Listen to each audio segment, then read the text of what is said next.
You are watching Wolf Street. I am your host, Smith. Remember, every story hides a secret, and every shadow hides a clue. Which part of the world are you watching from? Subscribe, hit the like button, and join the mystery. Let's drive the story. Chapter 1.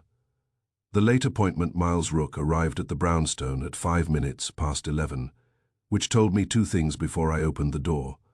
First, he was either desperate or stupid, because Nero Wolf's schedule is not a rumor.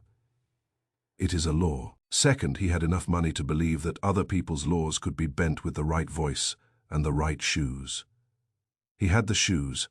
They were black and glossy, and they stepped onto Wolf's front stoop as if they belonged there. The man wearing them was in his 40s, built spare, with a careful haircut and the kind of face that has practiced calm for years in rooms where numbers are worshipped. His eyes were not calm. They were quick, checking angles, measuring distances, watching the street behind him as if it might suddenly charge. I opened the door and blocked the entrance with my body, which is my version of a welcome mat. He offered a business smile that did not quite catch.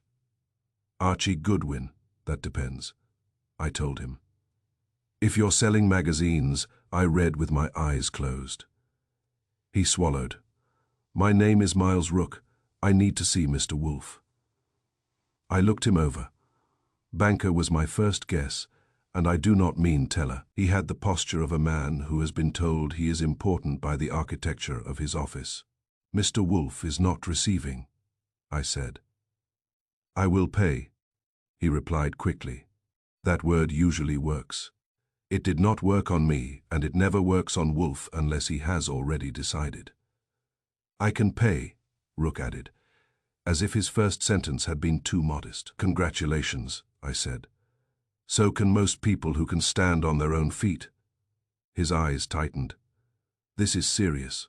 Serious is a word, I told him. Mr. Wolf prefers facts. I have facts, he said. I stepped back half an inch, which is not invitation, but it is possibility. What kind of facts? The kind that gets people killed, he said. That was not a banker sentence. That was a headline sentence. The trouble with headline sentences is that they are often rehearsed. I'll ask, I said. I took him into the hall and toward Wolf's office. Rook moved with quick restraint, as if trying not to look quick. I could smell a faint sharpness on him, not liquor. Something more like fear held too tightly. Wolf sat behind his desk, a large man in a large chair, facing the world with the expression of someone who has already been inconvenienced by it. He had a book open, and his eyes lifted to Rook without enthusiasm. Mr. Wolf, I said. This is Miles Rook. He says he has facts that get people killed. Wolf's mouth compressed. You are late. Rook blinked. I came as fast as I could. Wolf's eyes narrowed. My schedule is not adjusted by your speed. Sit, if you must. Speak quickly. Rook sat in the red leather chair, as if he had been seated before committees, and liked it. His hands were steady on his knees. His eyes were not steady on anything. My name is Miles Rook, he began again. I am the Vice President for Commercial Lending at Armitage National. Wolf's eyelids lowered a fraction. Yes. And I have reason to believe my life is in danger, Rook said. Wolf's voice was dry. Many people have that reason. Most of them are correct only in the long term. Rook tightened. This is immediate. Wolf's gaze sharpened. Then you should have gone to the police. Rook's lips parted, then closed. The police cannot help me. Because, Wolf said, your danger is connected to something you prefer not to disclose to them. Rook hesitated. It is connected to my work. Wolf leaned back slightly, which for him is a sign of disinterest. Then it is likely connected to money. Money creates danger easily. It is not my concern, unless I am retained. Rook's jaw set. I am here to retain you. Wolf's eyes flicked to me, then back. Terms. Rook breathed out. $50,000 cashier's check today. More if needed. That would have impressed a lesser man. Wolf did not change expression. I require, Wolf said, a clear understanding of what you seek, the facts relevant to it, and the freedom to pursue them. Also, I do not leave my house. Rook nodded quickly. I understand. I need protection. Someone wants me dead. Wolf's eyes narrowed. Why? Rook's throat moved. Because I know something. Wolf's voice stayed flat. What? Rook hesitated too long. I watched him count seconds in his head, the way bankers count interest. Wolf said, Mr. Rook, you are wasting my time. Rook leaned forward. I cannot say everything, not yet. Wolf's expression turned colder. Then you cannot hire me, Mr. Goodwin. Show him out. Rook's head snapped. Wait. Wolf did not move. Rook's voice came out tighter. I came here because I thought you were the only man who could keep me alive. Wolf's eyes held his. I am not an insurance policy. I am a detective. If you will not provide the basis for an investigation, you have no use for me. Rook swallowed. I can provide part of it. Part is insufficient, Wolf said. Rook's hands clenched once, then relaxed. If I tell you, you will be in danger too. Wolf's mouth tightened, as if he had tasted something sour. That is an attempt at flattery. It fails, Mr. Goodwin. I stepped forward, because Wolf's tone had snapped the last thread. Rook stood abruptly. All right, I will say this. There is an internal fund at the bank. It is being used to move money where it should not go. Quietly, through a portfolio desk run by Dana Pike, with Jonas Halpern's risk shop smoothing the edges so it looks clean. People with influence are involved. If it comes out, it will not be a scandal. It will be a collapse. Wolf's eyes narrowed. Names. Rook's jaw worked. I cannot. Wolf's voice was final. Then leave. Rook's face went pale with frustration. He looked at me, then at Wolf, then toward the door as if calculating whether he could force the issue by refusing to go. He decided he could not. He picked up his hat with a hand that did not quite stop trembling. He said, If I am dead by tonight, you will know I tried. Wolf's gaze was steady. If you are dead by tonight, you will know you failed. Rook flinched as if struck, then turned and left. I followed him to the front door. On the stoop he paused and looked back at me with a sudden rawness. Goodwin, he said quietly, if you see a man named Halpern, do not trust him. Which Halpern? I asked. New York has enough Halperns to fill a ballpark. Rook shook his head sharply. If you see him, you will know. That was a useless sentence. It was also memorable. He walked down the steps and disappeared into the winter traffic. I went back to the office. Wolf had already returned to his book as if Rook had been a fly. Well, I said, that was cheerful. Wolf did not look up. It was foolish. Foolish people still get killed, I said. Wolf's eyes lifted. Yes, they also kill others. That is the inconvenience. I sat at my desk, sharpened a pencil, and tried to get on with routine. Routine, in the brownstone, includes Fritz's lunch timing, Wolf's orchid hours, and my occasional attempt to be useful, without provoking Wolf's contempt. At 1:15, the phone rang. He answered. A male voice, brisk and official. Mr. Goodwin, this is Lieutenant Rocliffe, homicide. I blinked. If this is about a parking ticket, I do not confess without counsel. Miles Rook is dead, Rocliffe said. The pencil in my hand stopped. Dead, I repeated. Fell down an elevator shaft in his office building, Rocliffe said. Armitage, National Tower. The preliminary conclusion is accident. Preliminary, I said, usually means you haven't finished the first cigarette. We have witnesses, Rocliffe said, and it sounded rehearsed. Maintenance was working on the service elevator. He went through a door marked out of service. They found him at the bottom. And you already have an accident, I said. Rocliffe's tone cooled. It appears straightforward, an accident. I looked at Wolf. He had stopped reading. That was the only visible sign. How soon did he die? I asked. Within minutes, Rocliffe replied. And how soon did you decide it was straightforward? I asked.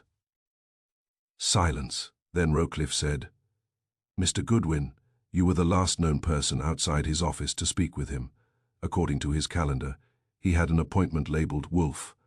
We are coming to speak with Mr. Wolf. Bring flowers, I said. He likes them. Rowcliffe hung up. I set the receiver down and looked at Wolf. Rook is dead, elevator shaft. Police call it an accident before the body's even cold. Wolf's eyes narrowed. They called it an accident immediately. That's what the lieutenant said, I replied.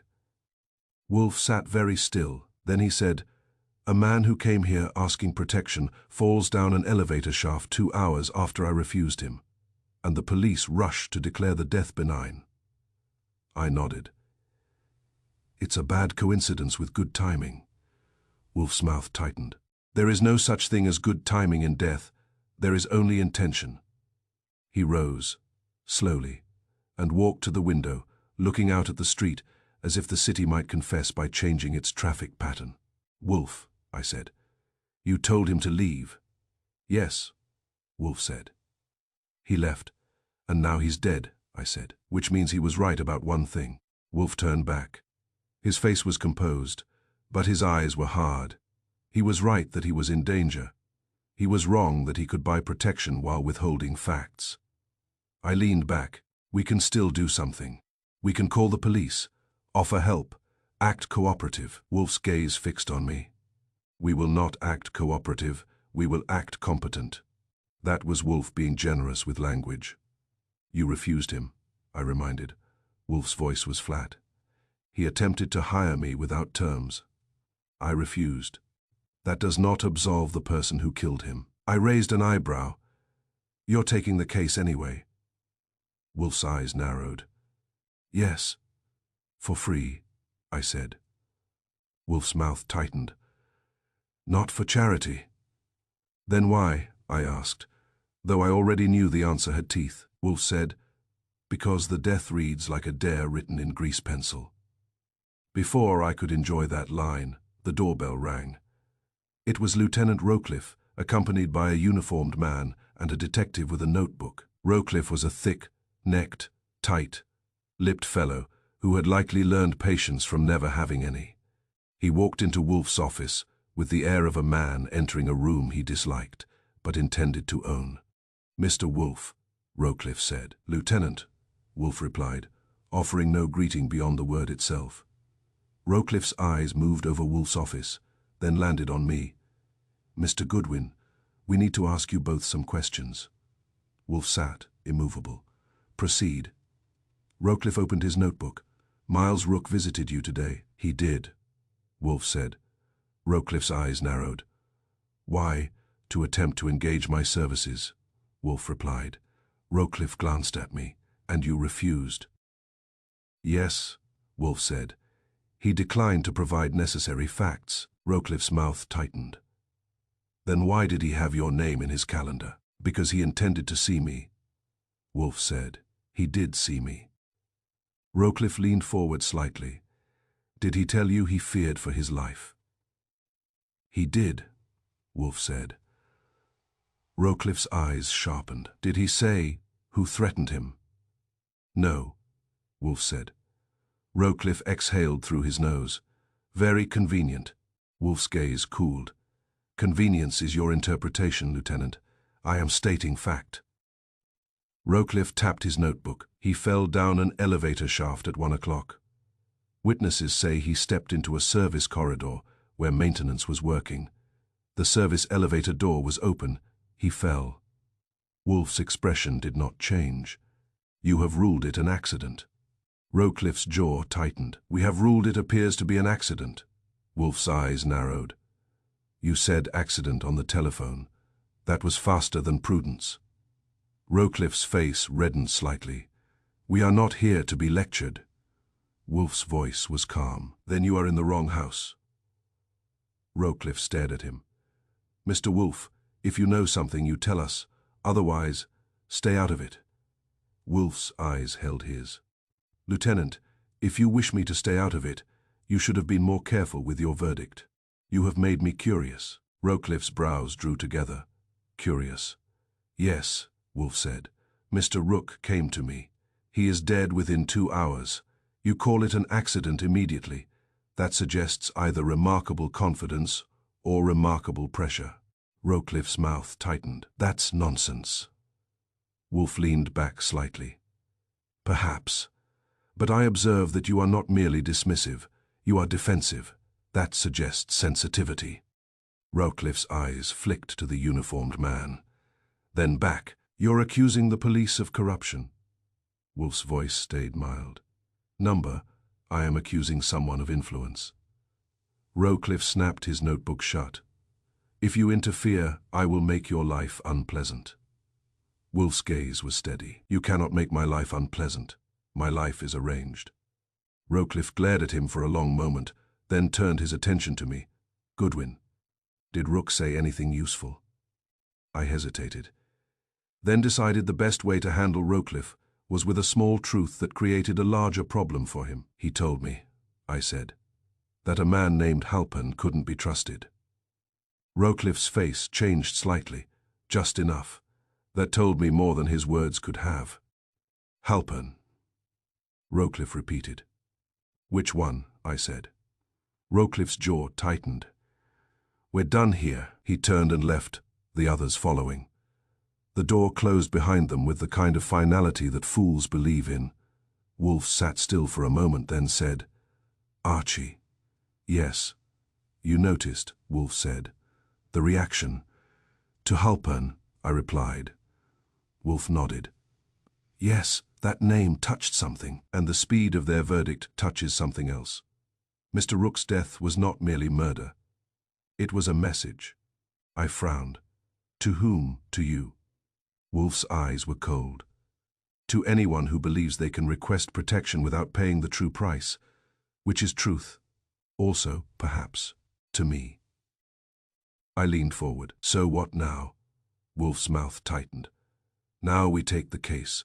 For free. I blinked. For free because you're offended. Wolf's gaze sharpened. Not offended. Challenged. He lifted his beer, took a slow swallow, and set it down with care. The killer, Wolf said. Moves like he owns the timing. I felt the hairs on my neck tighten.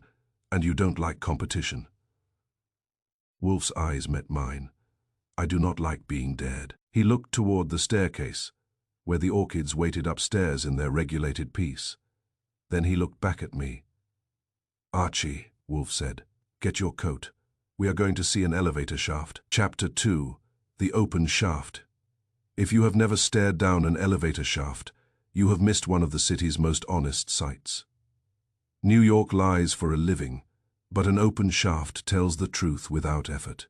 It is a square mouth in the floor, and it does not care what you intended. The Armitage National Tower had the usual bank smell, a blend of polished stone, expensive air, and anxiety that has been scrubbed until it gleams. The lobby looked like it had been designed to reassure money that it was safe. It did not reassure me. Wolf arrived with his overcoat buttoned like a complaint. He does not like leaving the brownstone, and he likes it even less when the destination includes crowds, noise, and the possibility of having to stand up for more than 5 consecutive minutes. This is intolerable, he muttered as we approached the security desk. That's a fair description of banking, I said. A uniformed guard recognized Wolf, or recognized that Wolf was the sort of man who gets recognized by people whose job includes obedience. He made a phone call, murmured into it, and then waved us through with the stiff courtesy of a man permitting a bishop to enter a casino. Lieutenant Rowcliffe met us near the service corridor, with the expression of a man who would rather be chewing nails than entertaining Nero Wolfe. He had 2 detectives with him, and a pair of bank officials hovering nearby. Both pale and tight-lipped, Rowcliffe said, Wolfe, Goodwin, you can look, but you don't touch, and you keep your opinions to yourselves. Wolfe's eyes narrowed. I will keep nothing to myself, Lieutenant, that is relevant. Rowcliffe's jaw tightened. This is still being treated as an accident. Wolfe did not bother to hide his disdain. You decided that with remarkable speed. Rowcliffe's face reddened slightly. We have witnesses. And yet, Wolfe said, you called me here. Rowcliffe stared at him for a moment, then gestured sharply. This way. We went through the service corridor, past a maintenance cart and a warning sign that tried to look stern. The corridor smelled faintly of oil and disinfectant. A door stood open to a small service vestibule, where the bank's back elevators lived, the sort of elevators that carry boxes and tired workers rather than donors and smiles. The service elevator gate was pulled up and held with a metal brace. A temporary barrier had been set around the open shaft, but it looked like an afterthought. Something installed because the law prefers optics. Rowcliffe said, "He went through here." The maintenance crew was working on the elevator. The gate was open. Rook stepped in, didn't look, and fell. I stared at the opening and tried not to imagine the drop. The shaft swallowed light. It also swallowed excuses. Wolf stepped closer, careful, and looked at the gate rather than the hole. That is Wolf. He knows where stories hide. They do not hide in drama. They hide in hardware. I did what I do. I looked at everything else. The safety gate was metal mesh and heavy. It had a handle that should have been smooth from years of use. It was not. The handle looked scuffed, not by age but by haste. There were faint streaks on the metal, as if someone had gripped it hard, then released it, then wiped it quickly.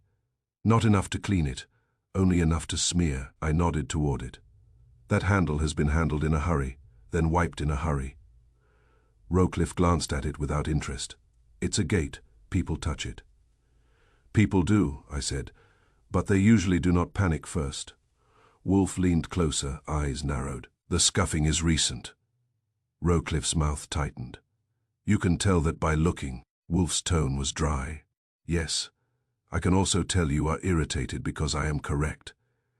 Rowcliffe made a sound that could have been a laugh if he had been capable of one. You're not a lab. Wolf straightened slightly. Number, I am a brain. A maintenance man stood nearby, arms folded, face set in the weary defensiveness of a man who knows machines and dislikes being blamed for them. He wore a grey uniform with the building contractor's name stitched over the pocket. Rowcliffe jerked his chin toward him. This is Ed Knoll. He's the one who was on the job. Knoll's eyes flicked to Wolf, then to me, then away as if we were part of the problem he did not ask for. Wolf said, Mr. Knoll, the elevator has been out of service. Knoll shrugged. The service elevator? Yeah, we were doing routine checks. Wolf's eyelids lowered. Routine checks that require the gate to be open. Knoll frowned. We had it open because we were testing the lock and alignment. It's standard. I asked, how long was it open? Knoll's lips tightened. I don't know. A few minutes, Rowcliffe said. Rook walked in, ignored the sign, and stepped through. Wolf looked at Knoll. How long has the elevator been functioning properly? Knoll answered too quickly. It's been running clean for weeks. That sentence landed with a thud in my head because it was the sort of sentence men say when they do not understand what they are talking about. No machine is perfect for weeks. Machines behave, misbehave, and compromise. People are the ones who use the word perfect because people like comfort. I said, it's been running clean for weeks. That's what liars say when they don't know machines. Knoll's face reddened. Hey, Rowcliffe glared at me. Goodwin, I held up a hand, innocent. I'm only complimenting his vocabulary. Wolf's gaze stayed on Knoll. Mr. Knoll, do you know what the gate looks like when it is opened, and then hurriedly cleaned? Knoll blinked. What? Wolf's voice remained calm. Do you carry rags? Knoll hesitated. Sure we do. Wolf nodded once. Then someone who wished to remove prints from that handle would have easy access to the means. Rowcliffe snorted. You're saying the killer wiped the gate? Wolf's eyes narrowed. I am saying the gate was wiped. Whether it was by a killer or by a nervous employee remains to be determined. That is why one investigates. Rowcliffe waved a hand. We have no prints, we checked. Wolf's gaze sharpened. You checked already. Rowcliffe's jaw clenched. Yes. I watched Rowcliffe while he spoke. He was tight, annoyed, and determined. That was normal. What was less normal was the way he kept glancing toward the bank officials, as if aware of their presence in a way that a homicide man is not usually aware of spectators. Wolf noticed it too. Wolf notices everything, he said. Lieutenant, who requested your speed? Rowcliffe's face reddened. Nobody. Wolf's tone stayed mild. Then your speed is personal. That is worse. Rowcliffe's mouth tightened. We are finished here. Wolf did not move. We are not.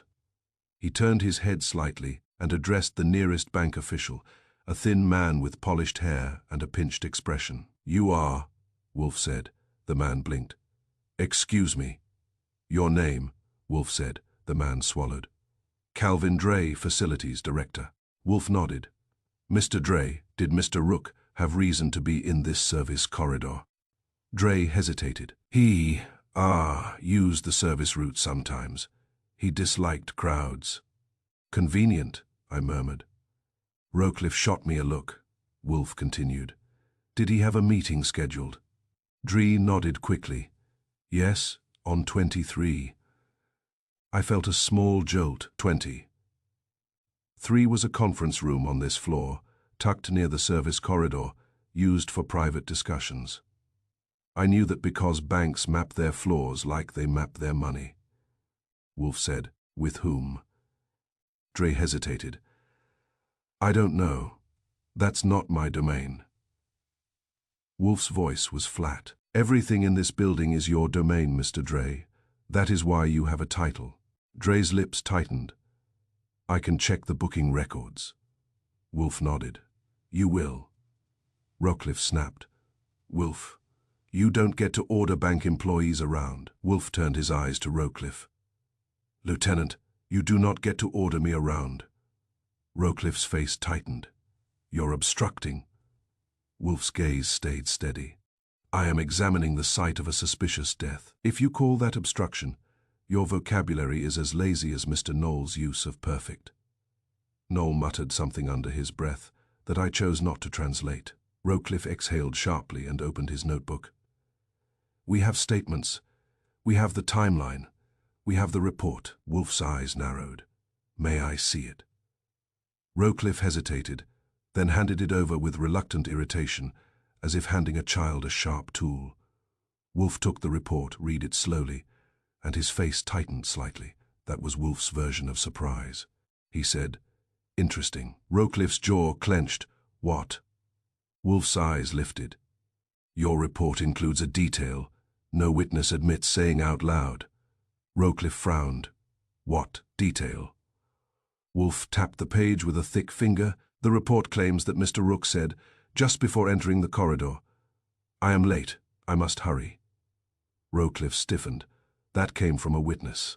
Wolf's gaze was cold. Which witness? Rowcliffe's mouth tightened. A clerk.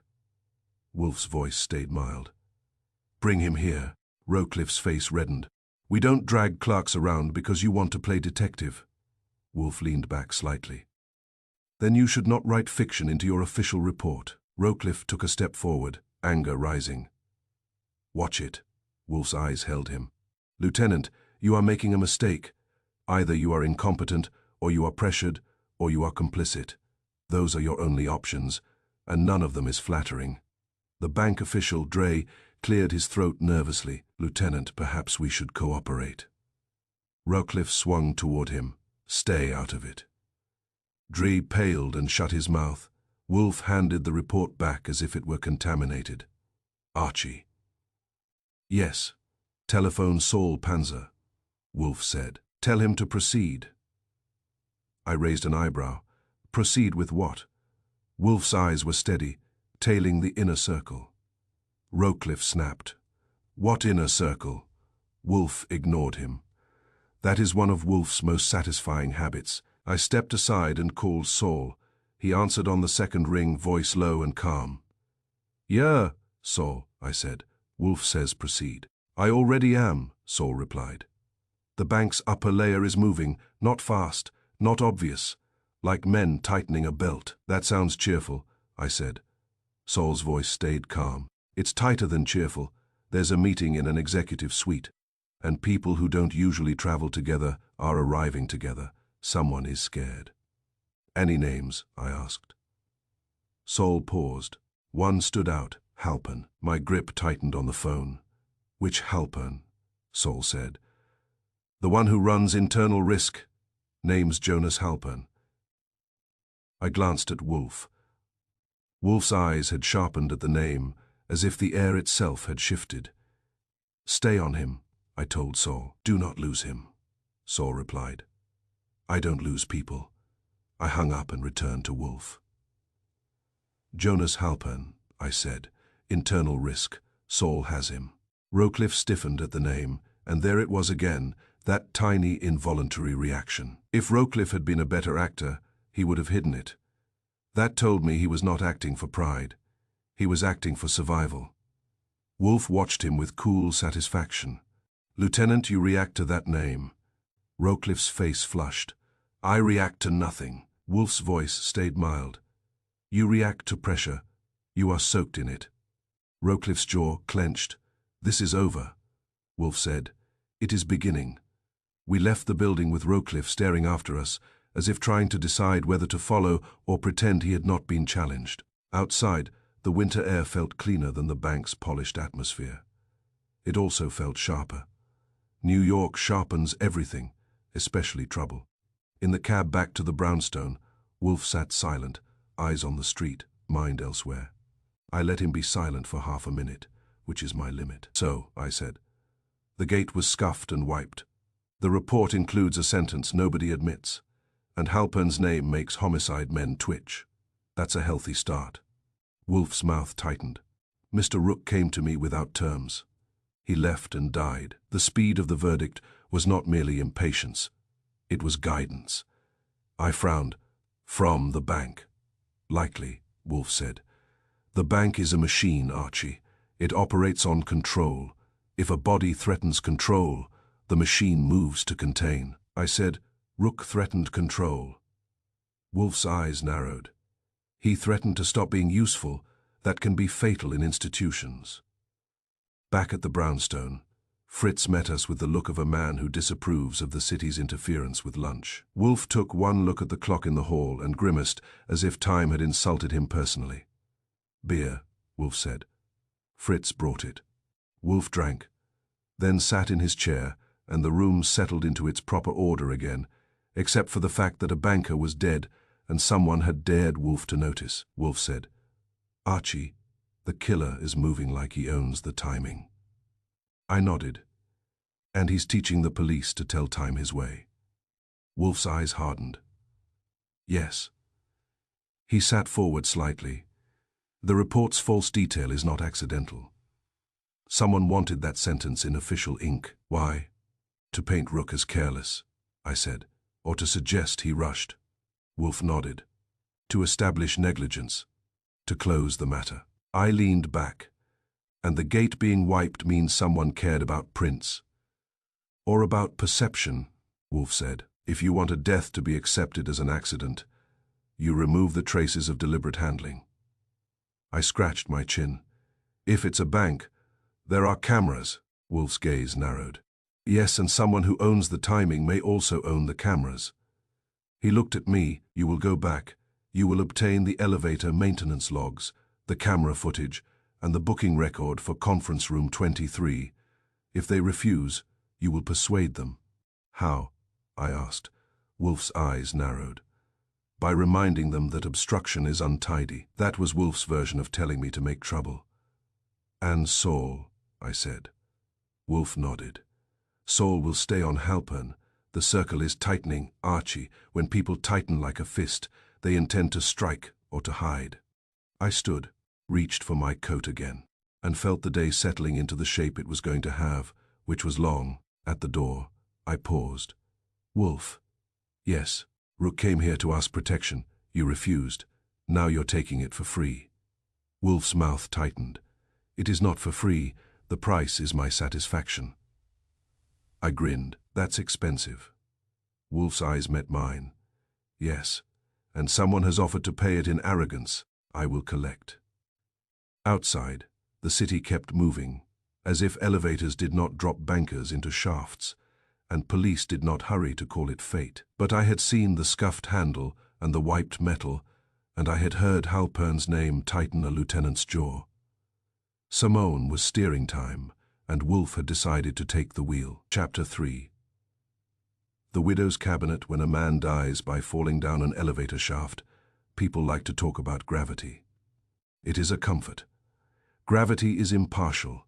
Gravity is predictable.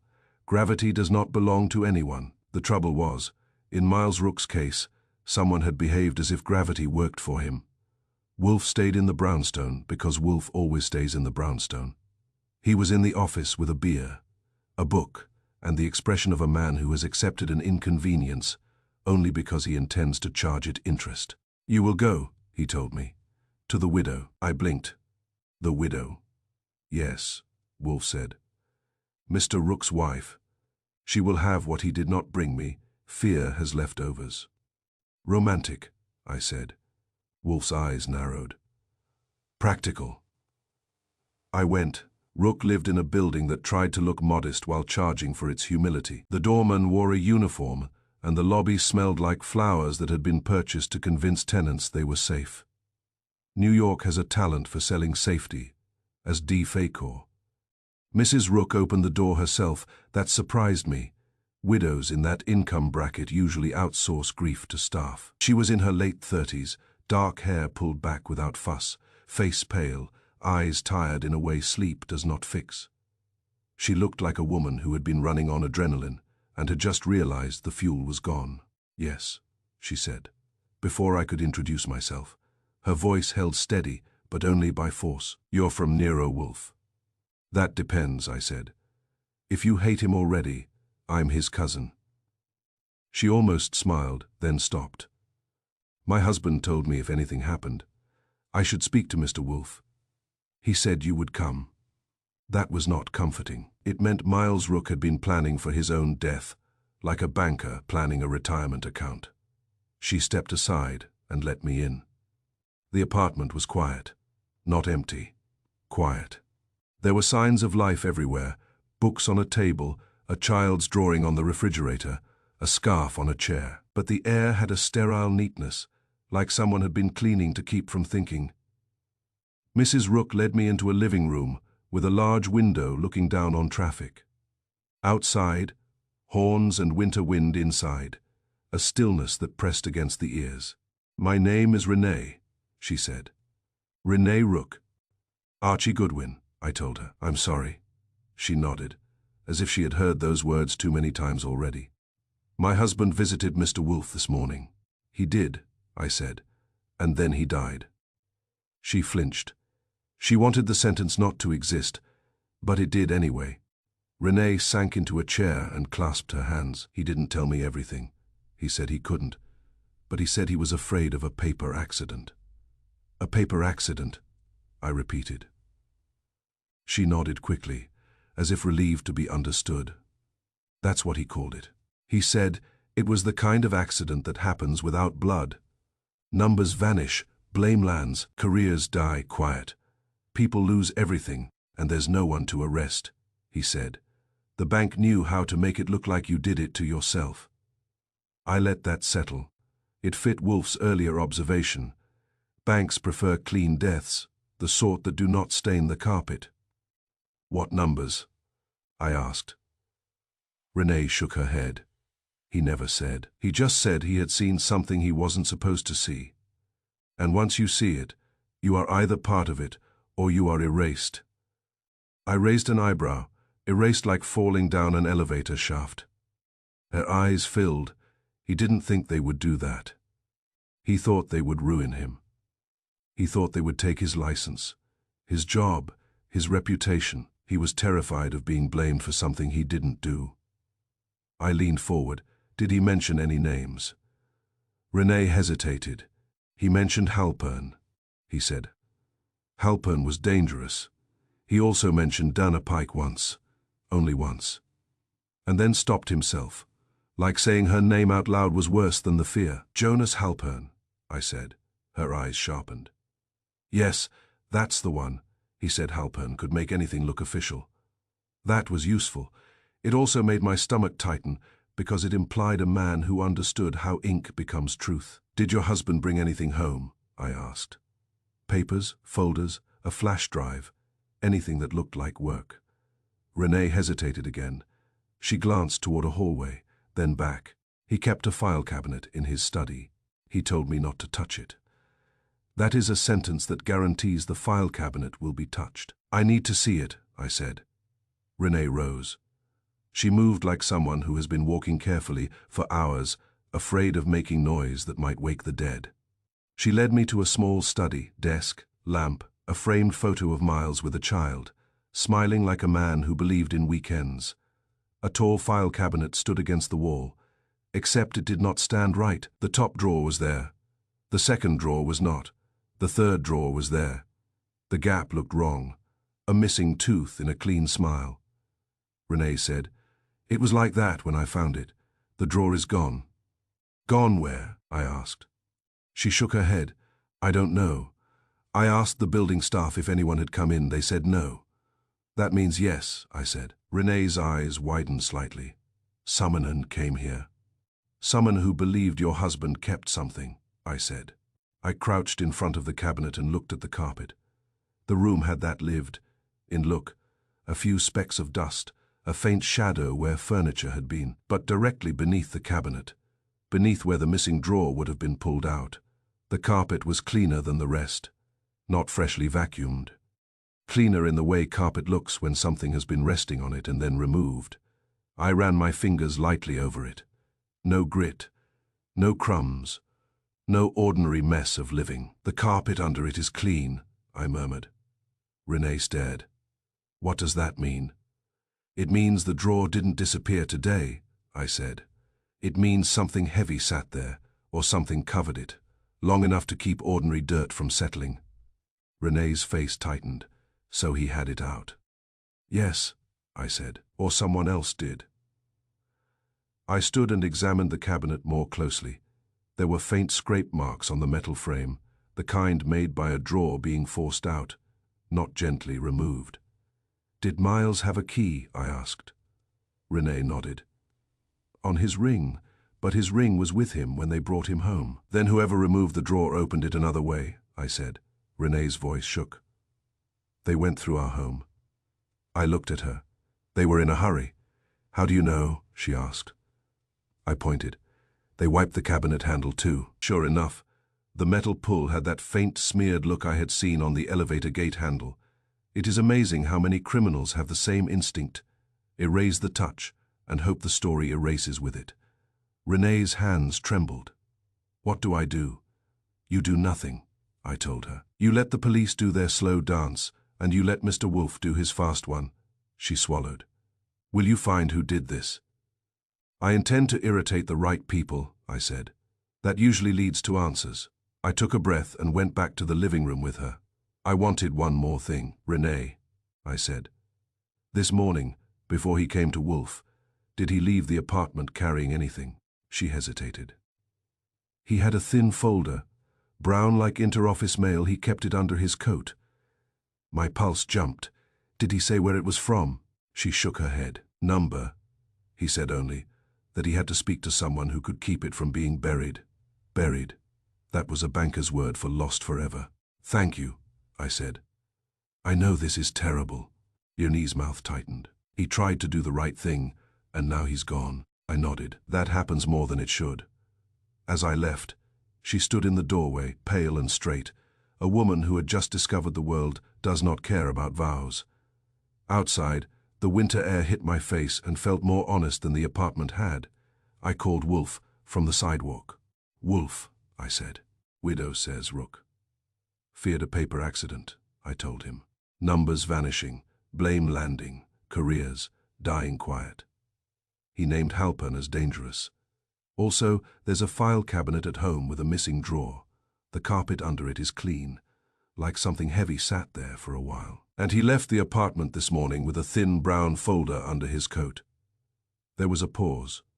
Wolf's pauses are not emptiness. They are processing. Then Wolf said, "He came to me carrying something and did not produce it." "Looks like it," I said. Wolf's voice tightened slightly. "Then he did not merely seek protection. He sought a transfer." "A transfer of what?" I asked. "Whatever was in that folder," Wolf said. "Archie, you will return to the bank. You will find what Mr. Rook carried to my doorstep that morning." "That's specific," I said. "Be grateful," Wolf replied. "Also telephone Saul."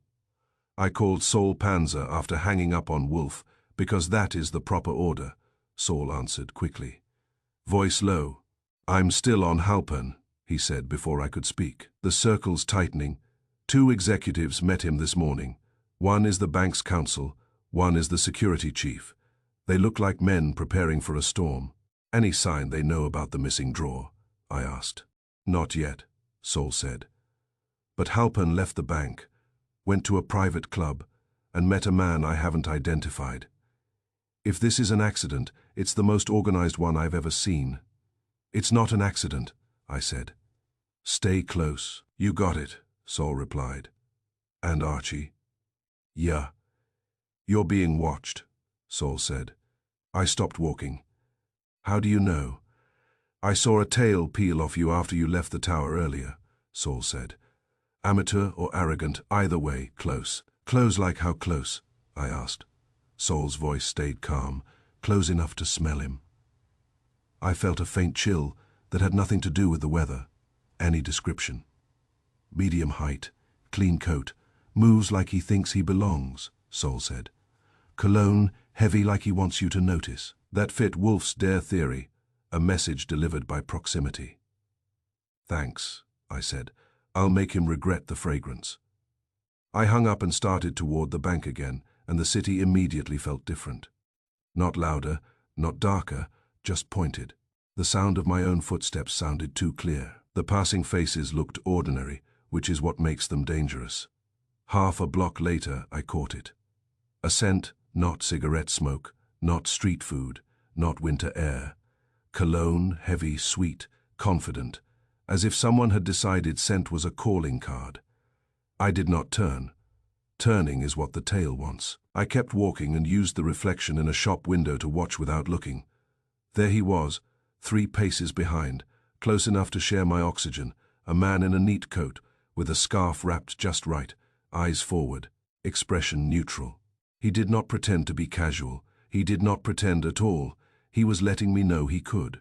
That was the message. We can reach you anywhere, even on a sidewalk. I turned into a crowded deli because New York crowds are useful shields, and because deli owners do not care about personal drama as long as you do not block the counter. I stepped inside, grabbed a bottle of water, and drifted toward the back. In the mirror behind the soda case, I watched him enter. He did not hesitate. He did not search.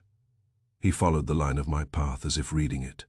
He stopped near a rack of chips and looked straight into the mirror. His eyes met mine through the glass and reflection. He smiled slightly, polite as a banker. Then he turned and walked out. No threat, no note, no words, just a smell and a smile. I paid for the water and went back outside, feeling that peculiar New York sensation of being alone in a crowd. I called Wolf again from the corner. Archie, Wolf said when he answered, as if he had been waiting. I'm being shadowed, I told him. Close enough to smell the cologne, he wanted me to notice. He even smiled in a mirror and walked off. Wolf's voice went colder. A message? Yeah, I said. He says hello. Wolf replied. Then we will respond properly. How? I asked. Wolf said, by continuing. That was Wolf's version of defiance. It was also his version of comfort. When Wolf is certain, he continues. Archie, he added, do not be distracted. You will go to the bank. You will locate the origin and contents of that brown folder. The man who followed you wishes you to waste time. Do not oblige him. I put the phone away and headed uptown toward Armitage National again.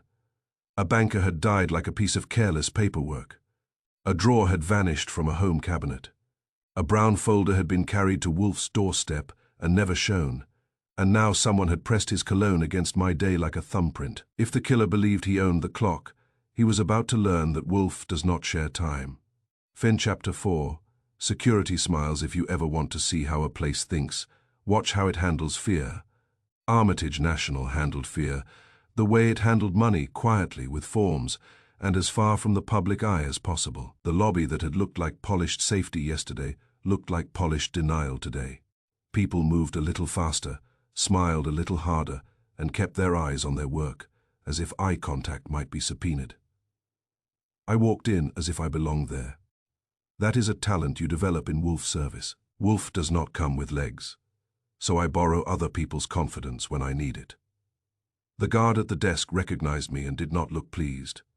He made a phone call, murmured, and then directed me toward a side corridor with the kind of politeness that means, "We would prefer you didn't exist, but the law has opinions." The side corridor led to an office suite that looked less like a place for work and more like a place for careful conversations. A plaque on the door read security, which was redundant. Everything in a bank is security with better manners.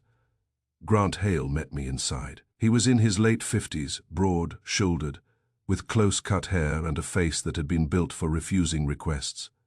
His suit fit too well for a man who claimed to be concerned only with safety. He offered a smile that had no warmth in it.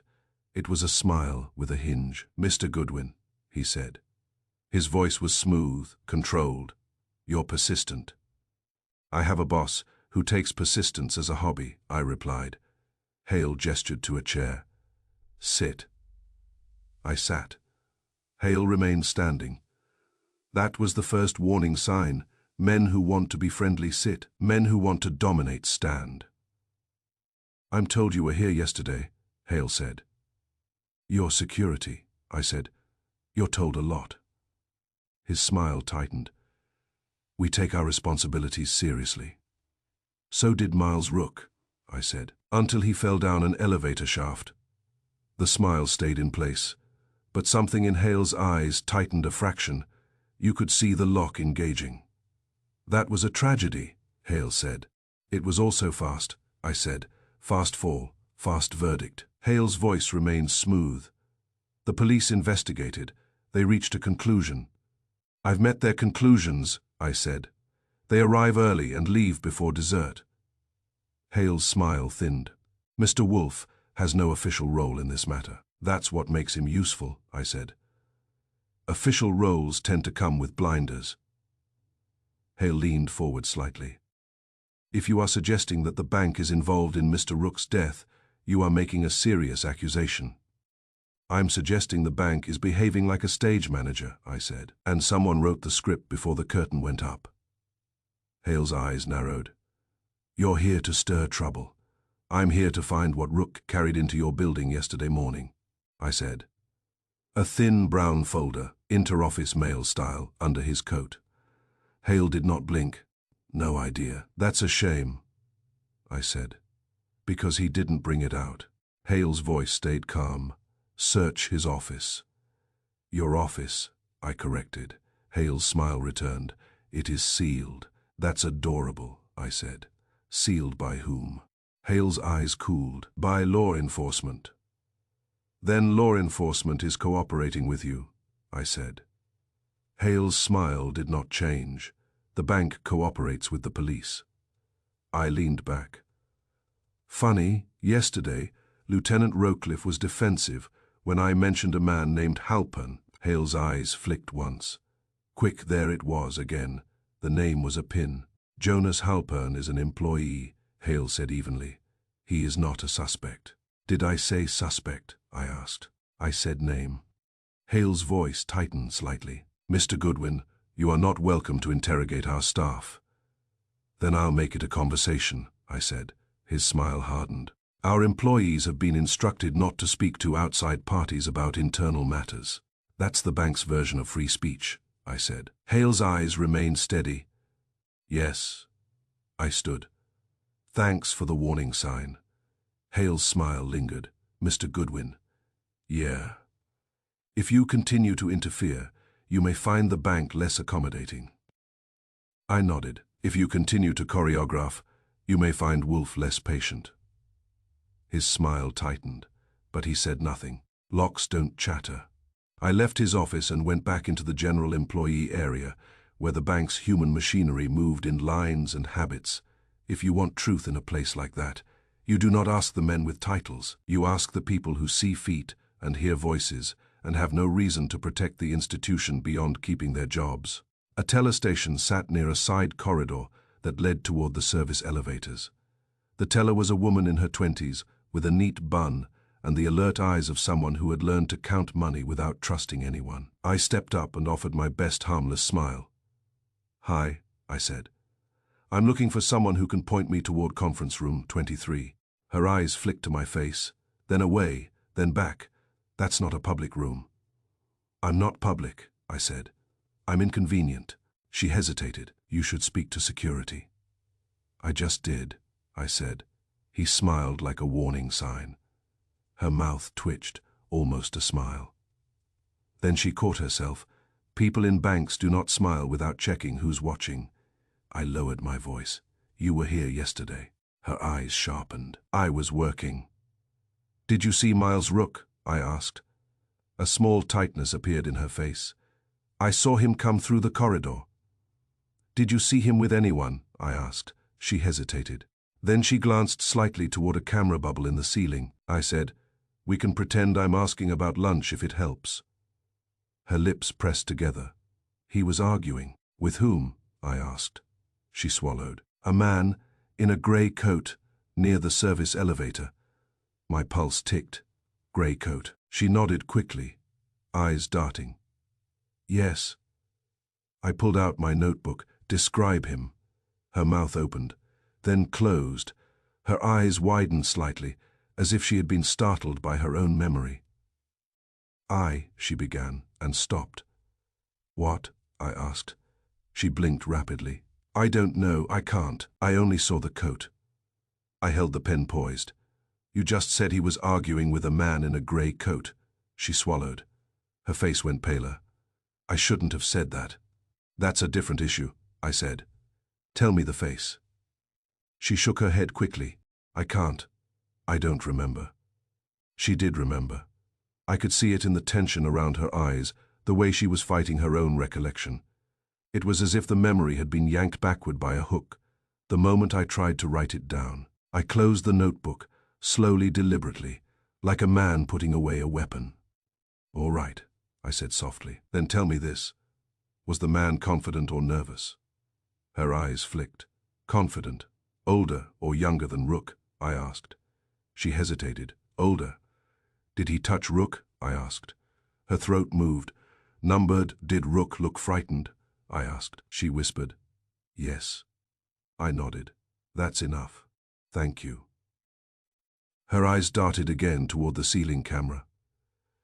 Please don't. I won't, I said. I'm not here to ruin your day, just to ruin someone else's. I stepped away and moved into the corridor leading toward conference room 23. A door at the end was closed, with a small sign stating authorized personnel only. The sign looked new, like it had been printed as a souvenir of yesterday. A uniformed guard stood there. He shifted when he saw me. Restricted, he said. I'm an expert at restrictions, I replied. They've been restricting me since childhood. He did not smile. He had been trained. I did not push. You push a guard, you get noise.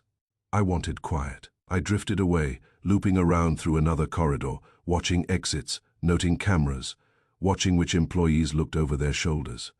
The place felt like it was holding its breath. That is when my phone buzzed. Wolf, I answered. Yes, Wolf's voice was calm and cold. Archie, Inspector Kramer just checked the dispatch and the building's incident ledger.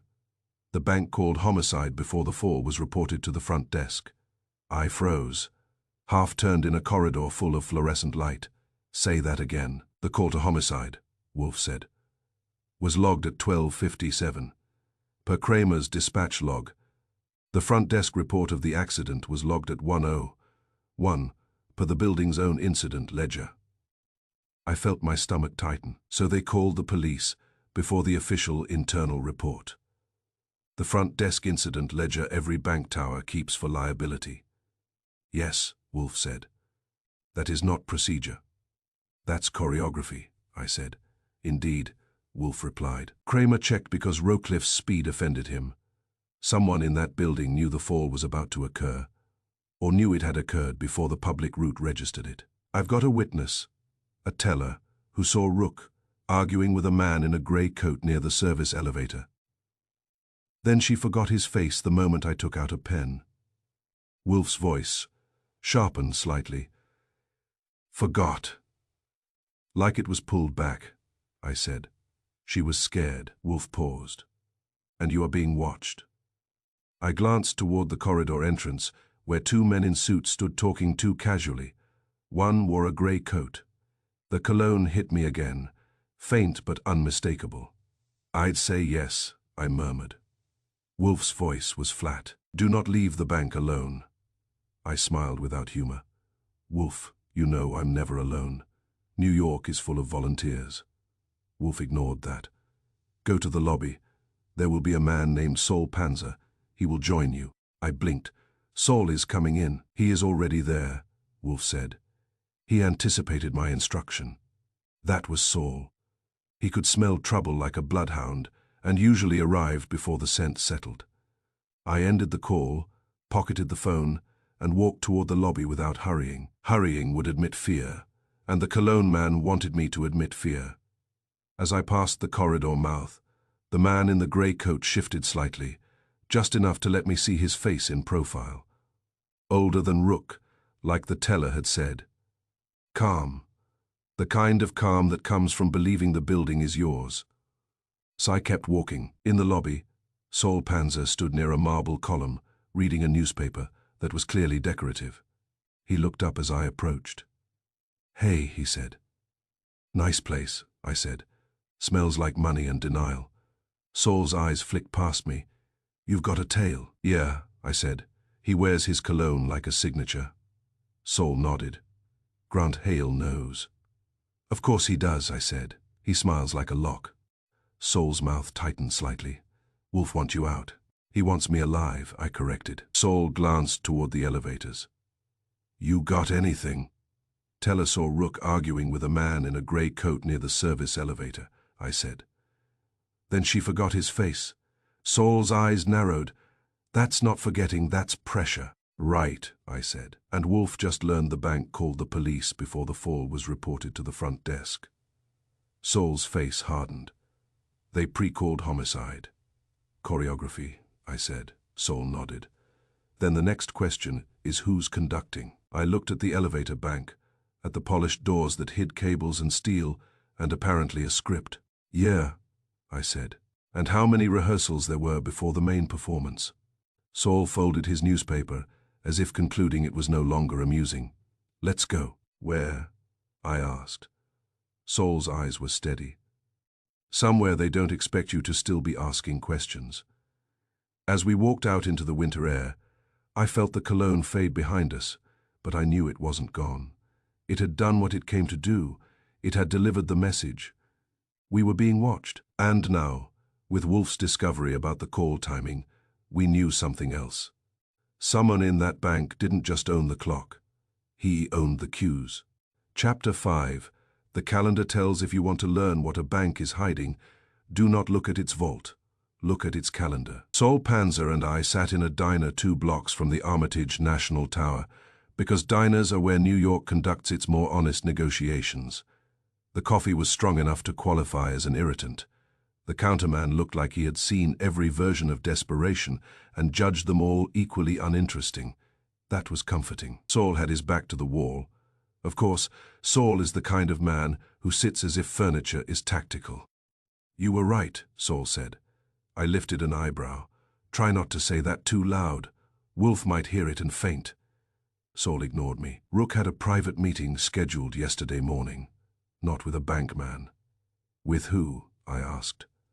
"A local inspector," Saul replied. "A city inspector. Name's Leo Martin." I frowned. "Building inspector." "Housing," Saul said. "The kind who signs off on projects that make politicians smile and contractors rich." That clicked. Banks love housing projects because they come with paperwork, subsidies, and enough complexity to hide sins in plain sight. "Why would Rook meet him?" I asked.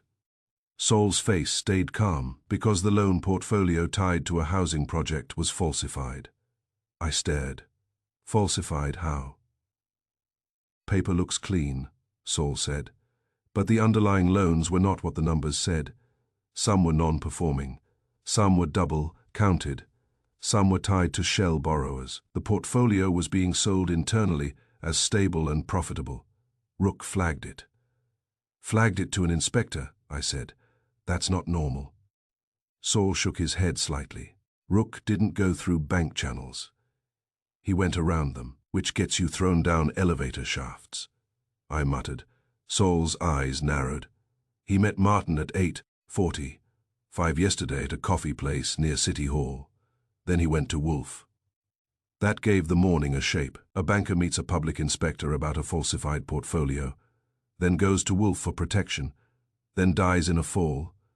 Then the police call it an accident before the building's front desk even files it. That was not coincidence. That was a chain. "Where is Martin now?" I asked. Saul's mouth tightened. Not answering his phone. His office says he's out, and for the last 24 hours, nobody knew where. Until Kramer leaned hard enough. "Martin's in protective custody now, scared stiff and ready to swear what he saw, if he lives long enough to get to a witness chair, or everyone knows," I said. Saul nodded. "Yeah." I took a breath and called Wolf. He answered on the first ring, as if he had been listening for the phone to move. "Wolf," I said. Saul found Rook had a private meeting with a city housing inspector, Leo Martin, yesterday morning. Rook flagged a falsified loan portfolio tied to a housing project. There was a pause. Wolf's mind always pauses. It does not idle, it shifts gears. Then Wolf said, "Good, that is substance." "Substance that got him killed," I said. Wolf replied, "Perhaps, or substance he mishandled. Tell Saul to locate Martin. He's missing," I said. Wolf's voice tightened slightly. "Then he is relevant. That's what I was thinking," I said. "Also, Wolf, I figured something out. Your refusal yesterday wasn't about money. It was because Rook wouldn't name who threatened him, and you don't chase fog." Wolf was silent long enough to admit the truth of it without agreeing. "He came," Wolf said at last, "to hire me for protection while withholding the identity of his threat. That is not employment, it is an insult." "Right," I said. "And now you're chasing the fog anyway."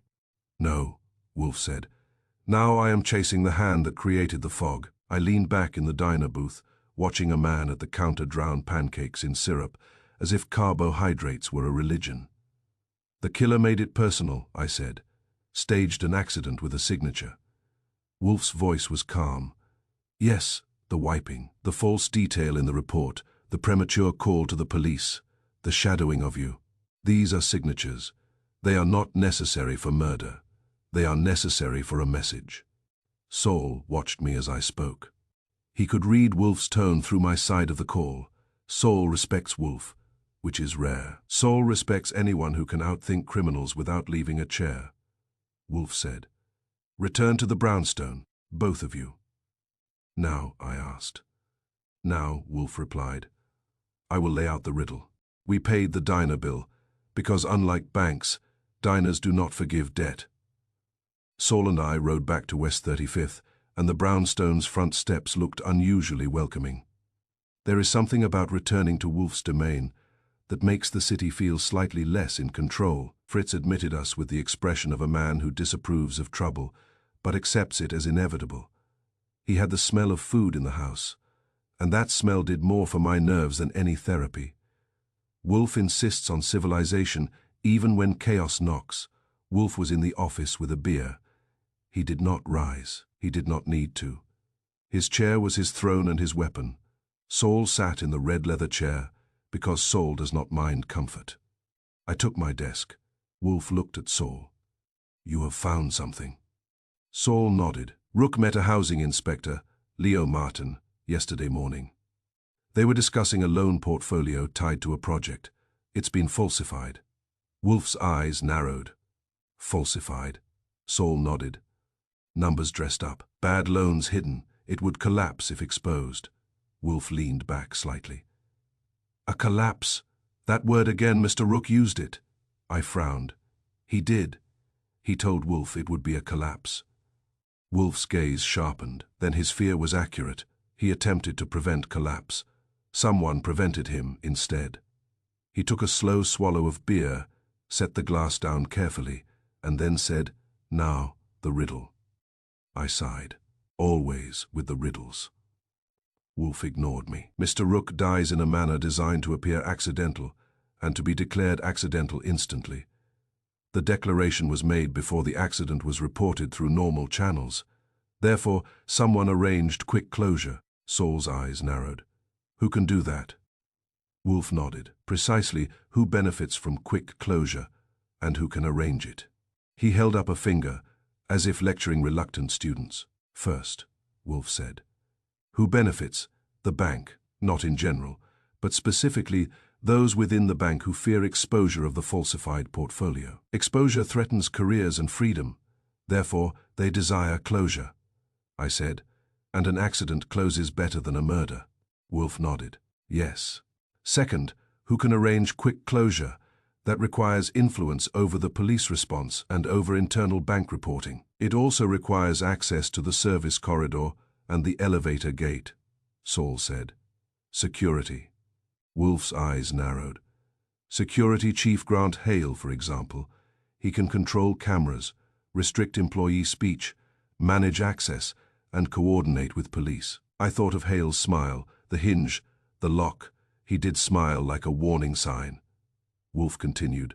Third, the official report contains a detail no witness admits. That suggests the report was written to support a predetermined conclusion, not to record truth. Saul leaned forward slightly. So, the police are pressured. Wolf's mouth tightened. Or guided. Lieutenant Rowcliffe's behavior suggests sensitivity. He reacted to the name Halpern, I said. Jonas Halpern runs internal risk. Wolf nodded. Internal risk is a department that exists to contain damage. It benefits from quick closure, and it has access to narratives. It can also speak in language the police accept. Saul's eyes narrowed. So Halpern can arrange the story. Wolf's gaze sharpened. Yes, he can arrange the fog. Mr. Rook refused to name his threat, but he warned Archie about Halpern, and the widow confirms Halpern was feared. I felt the pieces tightening. A fist, like Saul said. Wolf said. Now consider the message. The wiping, the false report detail, the premature call, the shadowing of Archie with cologne. These are not required for concealment. They are required for intimidation. I leaned back. So the killer is confident. Wolf's eyes narrowed. Confident enough to behave like he owns the timing, Saul said. And if he owns the timing, he can schedule another fall. Wolf's voice was calm. Yes, he has already dared us, therefore we will respond. How? I asked. Wolf's mouth tightened. We will locate what Mr. Rook carried in that brown folder. We will locate Inspector Martin, and we will force the bank's inner circle into my office. Saul's eyes flicked. Force. Wolf nodded. Yes, I will not chase fog. I will make fog come to me. I frowned. And if the fog shoots, Wolf's eyes held mine, then it will reveal itself. That is the advantage of forcing a mechanism into light. It must either stop or break. Saul stood. I'll keep on Halpern. Wolf nodded. Do so, and obtain, if possible, any evidence of his contact with the police. Saul's mouth tightened slightly, amused. That's a tall order, Wolf replied. You are a tall man. Saul left. Fritz appeared, as if timed, and placed a plate beside Wolf. Wolf glanced at it, approved, and then looked at me again. Archie, Wolf said, you will return to the bank. I groaned. I was hoping for a vacation. Wolf's eyes narrowed. You will locate conference room 23's booking record, Mr. Rook's office contents, and any record of his meeting with Inspector Martin. You will also determine whether Grant Hale and Jonas Halpern have communicated with Lieutenant Rowcliffe. Sure, I said. I'll just ask politely and watch them confess. Wolf's voice stayed mild. Politeness is optional. Results are not. I stood, reached for my coat, and paused at the door. Wolf, I said. Yes, you're doing this for free. Wolf's mouth tightened. Yes. Not charity, I said. Wolf's eyes were cold. Not charity, pride. Someone has attempted to close a death quickly, as if my curiosity can be timed and managed. That is intolerable. I nodded. So the riddle stands, Wolf said. Indeed, who benefits from quick closure and who can arrange it? I opened the door outside. The city moved like it always does, indifferent. But I could still remember the scuffed gate handle and the wiped metal, the teller forgetting a face as soon as I wrote, and the smell of cologne that had been meant as a message. Summonen had tried to choreograph a death into an accident. Now Wolf intended to choreograph the living into his office. Chapter 6. The missing log page, the maintenance office in a bank tower, is like the kitchen in a fancy restaurant. It exists to make the front look effortless, and nobody in a suit wants to admit it is there. That makes it a lovely place to steal truth, because people forget to guard what they are ashamed of. I did not stroll back into Armitage National like a returning customer. I came in through the side entrance, used by delivery men, janitors, and other people who keep institutions alive without being invited to lunch. I had a visitor badge clipped to my coat, courtesy of a bored guard who had decided I was too much trouble to fight twice in 1 week. He waved me through with the tired expression of a man who would rather take a nap than enforce policy. The service corridor smelled faintly of oil and disinfectant again. That smell was becoming a theme. A new camera had been installed at the turn into the maintenance hall, and it was angled slightly lower than yesterday, like someone had decided faces mattered more now. I walked past it with my head turned just enough to look natural, and my posture just enough to look unconcerned. If you have to be seen, it helps to look like you are supposed to be. The maintenance office door had a keypad. That was new too. Yesterday, it had been a simple key lock. Today, it had a keypad, which meant yesterday had been educational for someone. The bank's idea of learning is always expensive. I did not try to beat the keypad. I waited. 2 minutes later, a man in a grey uniform came down the corridor carrying a toolbox. He walked fast, eyes down, mind on his job. That is the kind of man you can borrow from, because he is too tired to argue. I stepped into his path at the right moment, not blocking him fully, just forcing him to adjust. "Morning," I said. He blinked. "What?" "No," I said. "Right." His shoulders stiffened. "Who are you?" "A man who wants to keep your day simple," I told him. "You can either answer a question here, or answer it while Lieutenant Rowcliffe breathes down your neck." His eyes widened slightly. "I already gave a statement." "That statement included the word perfect," I said. "That's the sort of word that starts trouble." "I didn't mean it like that." "I know," I said. "That's why I'm helping you. Listen, I need to see the elevator logs." His mouth tightened. "Those are for police and security," I said. He flinched. That was good. Flinches are truth trying to escape. "You're not security," he said. "No," I replied. "I'm worse. I'm curiosity." He shifted his toolbox slightly, glancing toward the camera. "I can't." "I'm not asking you to hand me the bank's crown jewels," I said. "I'm asking you to confirm whether the logs have been touched." His jaw worked. He looked like a man who wanted to be honest, but feared honesty, the way he feared falling into his own machinery. I lowered my voice.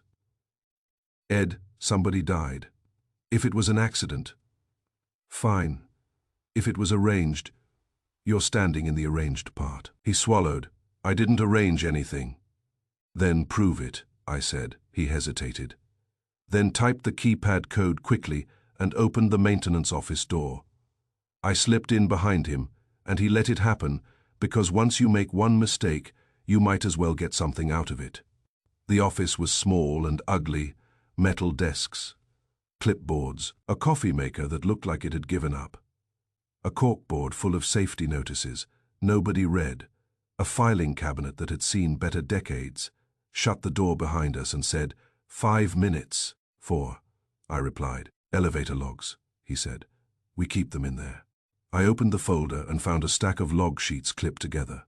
They were the sort of forms men fill out with grudging discipline. Dates, times, checks, initials, the boring backbone of a building's safety. One page was missing, not neatly removed, torn out.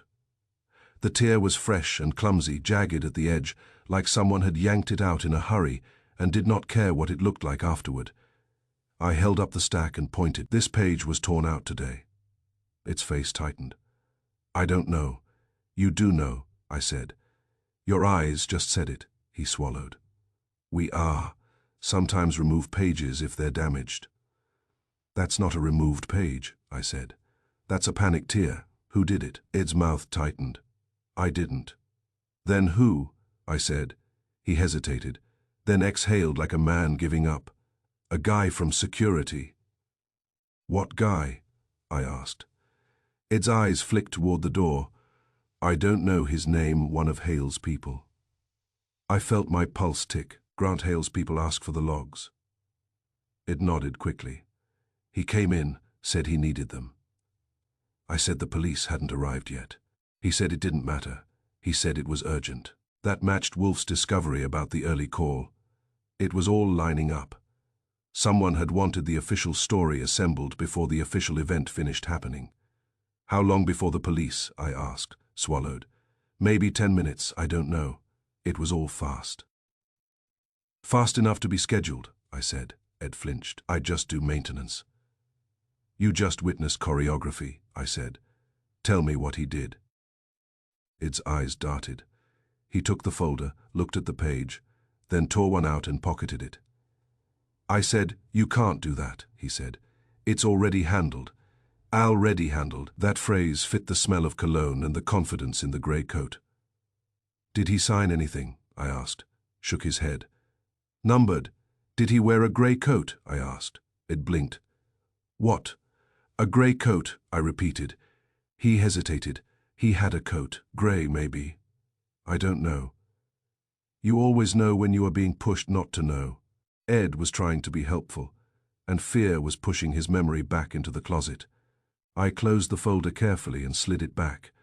Ed, I'm going to ask you a question, and you're going to answer it like a man who wants to sleep at night. He swallowed. Okay, did security come here before the fall? I asked. His face tightened. I don't know. You do, I said. Think. Ed's eyes widened, and for a moment he looked genuinely scared. I saw one of them earlier. He came by the service elevator before Rook fell. He said he was checking access. I held my breath. Before the fall. Ed nodded. Yes. That's helpful, I said. And dangerous for you. So you're going to do something smart. You're going to tell the police, and you're going to tell them now. Ed's voice cracked. They'll fire me if you don't tell, I said. You'll be fired and blamed. That's a bank specialty. He stared at me, and I could see him deciding whether truth was worth his paycheck. I said, one more thing, the torn page. What day was it for? Ed's eyes flicked down. Yesterday, of course it was, I muttered. I left the maintenance office with my stomach tight and my mind buzzing. Out in the corridor, the air felt colder.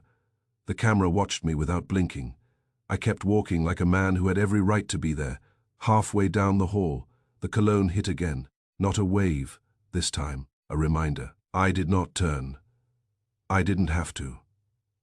The smell was close enough to prove he could still do it whenever he pleased. That was the message. You can gather your little scraps of paper. Archie, I can still breathe on your neck. I reached the lobby and found Saul waiting near a column, newspaper in hand, eyes sharp. He said, "You look like you found something." "Missing page," I said. Fresh tear. Security asked for logs before the police arrived, and the page they wanted was yesterday's. Saul's face tightened. Hale's people. "Yeah," I said, and someone still perfuming the air behind me. Saul's eyes flicked toward the elevators. "We'll leave together." We left, and the winter air outside felt like a clean slapback at the brownstone. Wolf was in the office with a beer and the patience of a man waiting for his own plan to arrive. Fritz had made lunch, and Wolf had eaten, which meant his temper would be tolerable for at least 20 minutes. I gave Wolf the maintenance news in detail. The missing page, the fresh tear, the security request, the pre-police timing, the earlier security visit before the fall.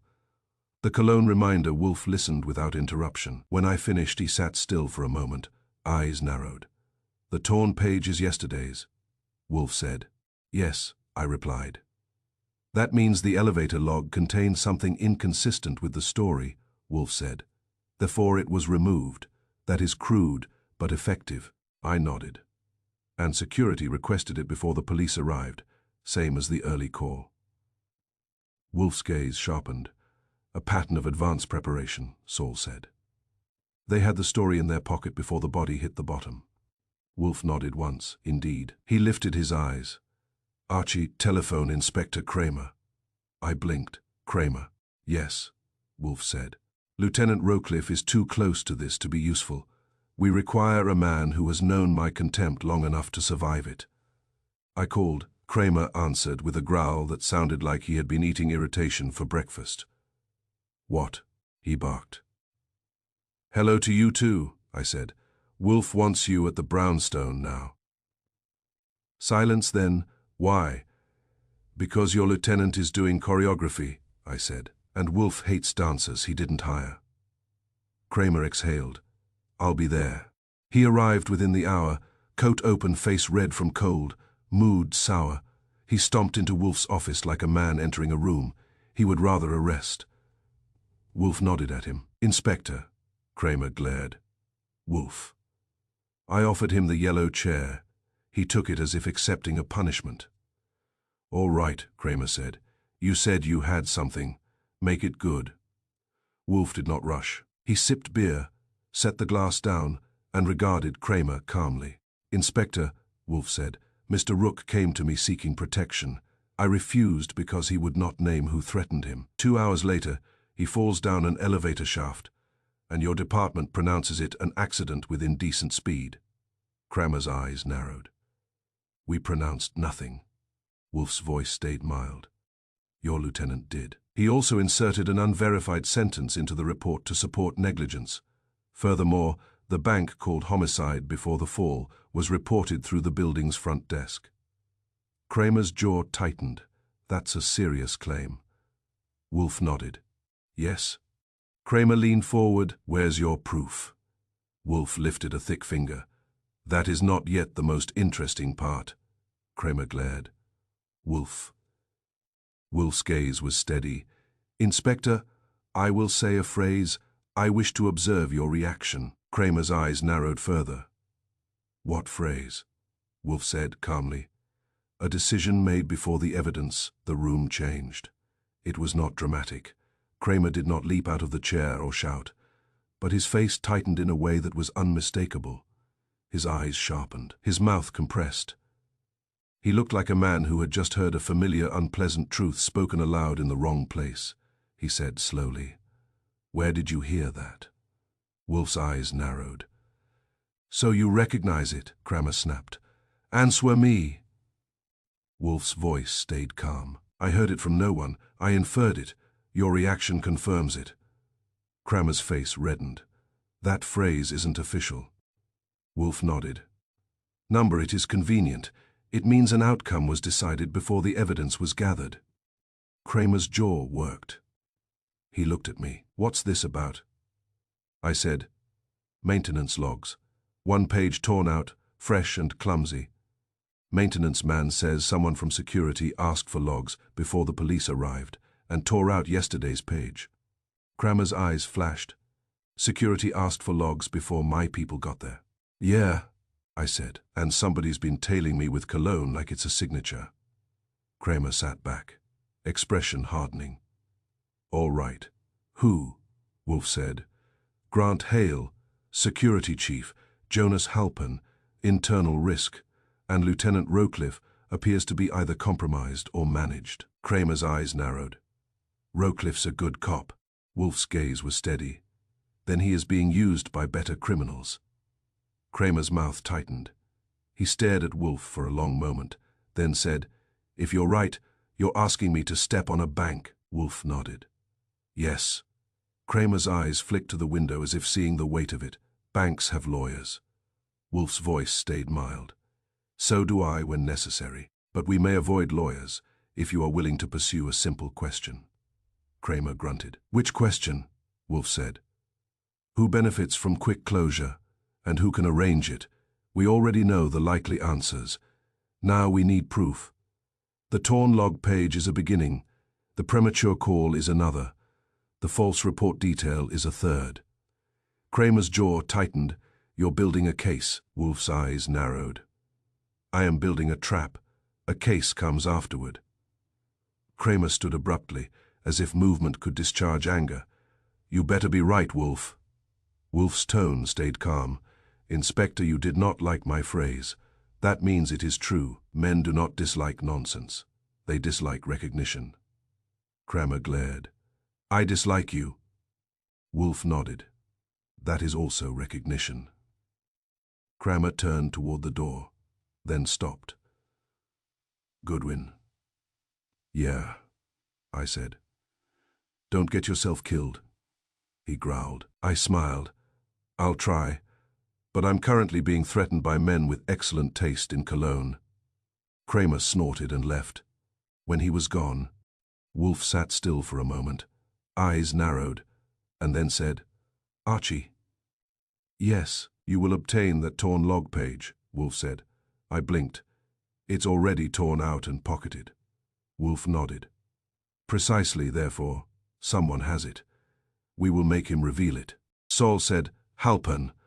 Wolf's eyes narrowed. Perhaps, or Hale, or the man in the grey coat. In any case, the torn page is now leverage. I leaned back, and we're going to pull. Wolf lifted his beer and drank. Yes, the killer wishes quick closure. We will prolong his discomfort. Outside, New York kept time the way it always does, indifferent. But somewhere inside a bank tower, a page of an elevator log was sitting in a pocket like a secret. And Wolf had decided that no man gets to pre-approve an accident and then tell him what to ignore. Chapter 7. A second accident, New York, has a way of killing you that feels like weather. A gust, a slip, a horn, and then the crowd folds back into place as if the city has merely corrected itself. That is why a staged accident is such a useful weapon here. All you have to do is nudge, and the city finishes the job with plausible indifference. I was in the brownstone office watching Wolf pretend to read while his mind chewed on bank choreography. Fritz had just delivered lunch with the quiet dignity of a man rescuing civilization from barbarism. Wolf had approved the sauce with a grunt, which for him is the equivalent of applause, and he was now holding a beer glass as if it were a moral position. Saul Panzer had phoned 10 minutes earlier. Halpern had met with a man from the bank's legal shop again, and then slipped into a private club where the doorman wore gloves and the patrons wore confidence. Saul was still on him. Saul is always still on someone. He does it the way other men breathe. I was thinking about elevator logs and missing drawers when the telephone rang. I grabbed it. Goodwin. The voice was Inspector Kramer's, rougher than usual. You near Wolf. Close enough to smell his beer, I said. Put him on. Kramer growled. I did, and listened to Wolf's half of the conversation. Wolf's voice stayed calm, which means trouble had just gotten louder. When Wolf hung up, he looked at me and said, Archie, put on your coat. I was hoping you were going to say, sit down and admire my orchids, I replied. Wolf's eyes narrowed. A second accident. That word in his mouth sounded like an insult. Who? I asked. A junior auditor, Wolf said, struck by a taxi after leaving Armitage National, dead or near enough. The verdict is already being massaged into inevitability. I stood. Kramer called it in. Wolf nodded. He is irritated. That is useful. We went out. Wolf does not enjoy leaving the brownstone, but he enjoys being dared even less. He moved down the front steps with the determination of a man going to war against inconvenience. The street was cold and bright. New York traffic shoved past, like it had someplace more important to be than our mortality. I hailed a cab because I am not romantic about walking in winter. On the ride, downtown Wolf sat silent, eyes on the passing streets, mind on the pattern. I did not interrupt until we were close enough to smell exhaust. You think it's connected, I said. Wolf's mouth tightened. It is connected because it was timed. A junior auditor leaving late is not unusual. A taxi striking him is not unusual. The speed of closure will be unusual. That is the signature. We arrived near the bank tower. A small knot of people stood on the sidewalk behind a police line.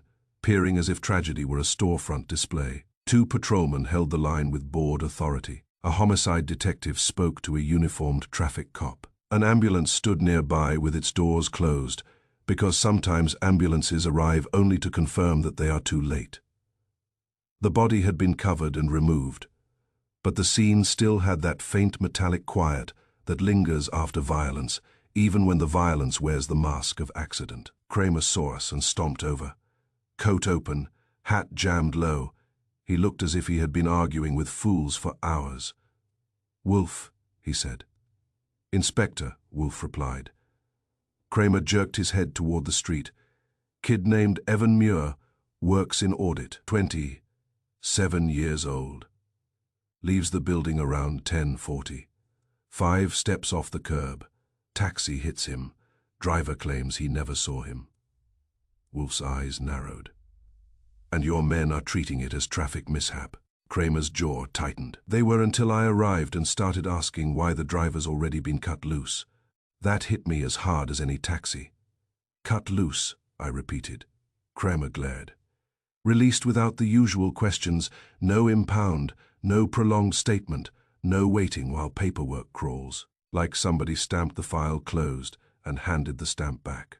Wolf's gaze sharpened. "Who authorized his release?" Kramer's mouth tightened. "Traffic sergeant says it was routine." Wolf's voice stayed mild. "Routine does not move that quickly." Kramer snorted. "That's what I said." I looked around. The taxi itself was gone, which was already wrong in New York. A taxi involved in a fatal hit usually sits there like a guilty monument until someone with authority decides it can move. This one had vanished. Wolf observed my gaze.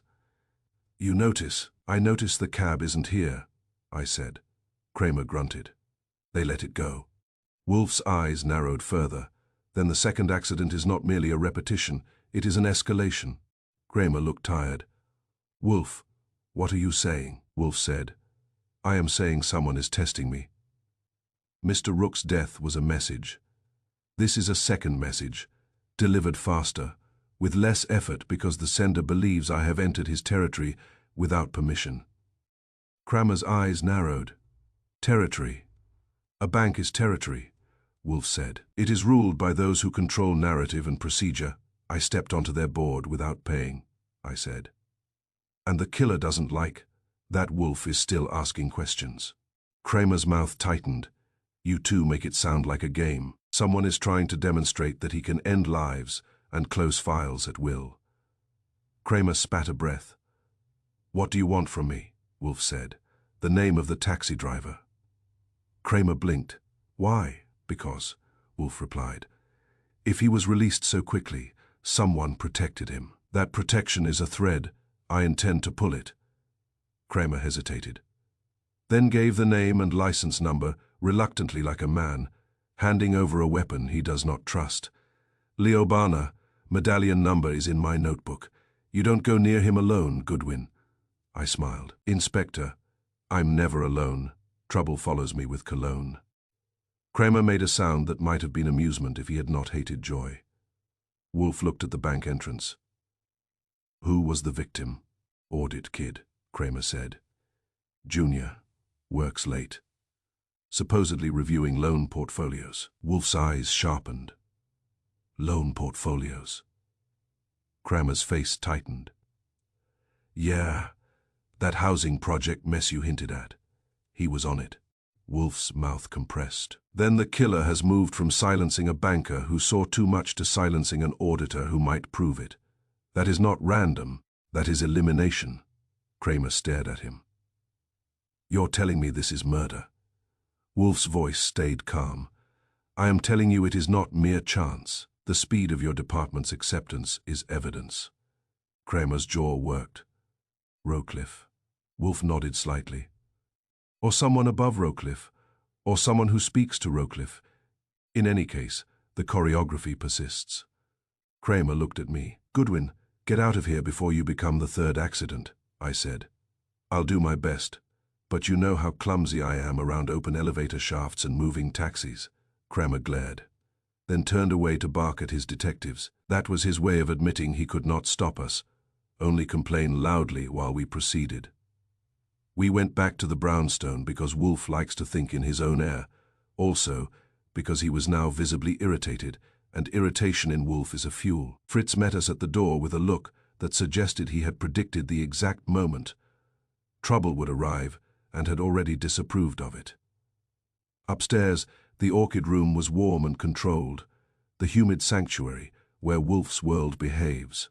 Wolf paused at the threshold, inhaled the moist air, and I saw his shoulders settle slightly. It was not relaxation, it was recalibration. The orchids do that for him. They remind him that order can exist. Then he went downstairs, sat in his chair, and said, "Archie, sit." I sat at my desk, pulled out my notebook, and waited. Wolf's eyes were hard. The killer escalates because I refuse to accept his story. He is attempting to frighten me into withdrawal. I raised an eyebrow. Has that ever worked?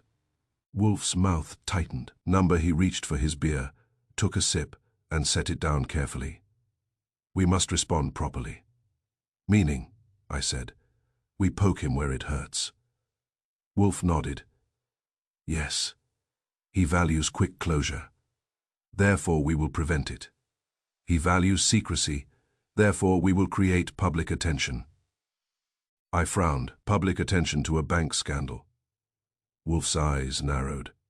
Attention is a lever, but we require a bait that draws the inner circle into motion. The torn elevator log page is currently hidden. The missing drawer from Mr. Rook's cabinet is missing. The brown folder is missing. These are the objects around which the killer's fear circulates. Plus the Inspector Martin, I said, still missing. Wolf's gaze sharpened. Yes, Martin is either hiding or being hidden. We will address that soon. He looked at me with that calm, unpleasant certainty. That means he has decided my next 2 days. Archie, Wolf said, we will make the bank believe you possess the missing drawer. I blinked. Meme. Yes, Wolf said. You are visible. You have been shadowed. They already consider you a nuisance. We will convert nuisance into threat. Sol Panzer arrived 5 minutes later, as if summoned by the idea of trouble. He entered quietly, nodded to Wolf, and took the red leather chair. You heard, Wolf said. Sol nodded. Second accident. I heard they cut the driver loose fast. Wolf's eyes narrowed. Yes, which confirms the mechanism, now the trap. Sol's gaze flicked to me. What's the play? Wolf said. We will circulate, through channels the bank trusts, that Archie Goodwin has obtained Mr. Rook's missing drawer. That drawer contains the proof of falsified portfolios and of internal sabotage, perhaps names and perhaps numbers. It will be described as removable and portable, which makes men restless. I stared. How do we circulate it without sounding like idiots? Wolf regarded me as if I had asked how to breathe. We do not announce it, we leak it. Sol's mouth tightened slightly. To whom? Wolf replied. To someone who will deliver it to the correct ears, not a reporter. That would create heat too soon. A banker, or an assistant, or a lawyer.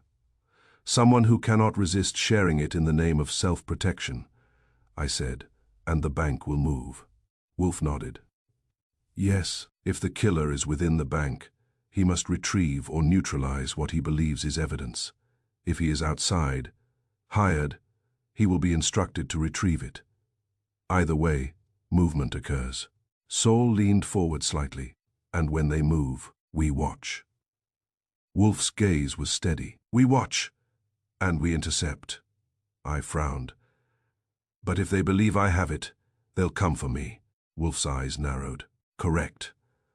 I spread my hands, Wolf. I like being bait about as much as I like being hit by taxis. Wolf's tone stayed mild. You are already bait. We will simply attach a hook, Sol said. You'll need cover. Wolf nodded. Yes, Sol, you will maintain your tail on Halpern, but you will also position a second man. Sol's eyes narrowed slightly. I can do that. Wolf looked at me. Archie, you will behave normally. You will return to the bank tomorrow and allow yourself to be seen. You will carry a manila envelope that appears to contain documents. You will ensure it is noticed." I stared. "So I walk in holding fake dynamite." "Precisely," Wolf said, "and you will be clumsy." "Clumsy," I repeated. Wolf's eyes narrowed. "You will permit someone to glimpse the edge of a ledger sheet, not the sheet itself, merely enough to make imagination do the work." Saul's mouth tightened. "Imagination is cheaper than proof. It also moves faster." Wolf nodded once, approving. "Exactly. Fear does not need evidence. It needs possibility." I leaned back. "All right. Suppose they bite. What do we do when they come for the envelope?"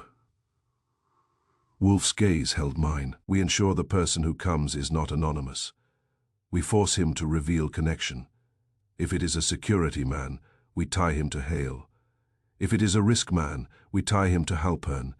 If it is the grey coat with the cologne, we tie him to whoever hired him. The moment he touches the bait, he has admitted urgency," Saul said.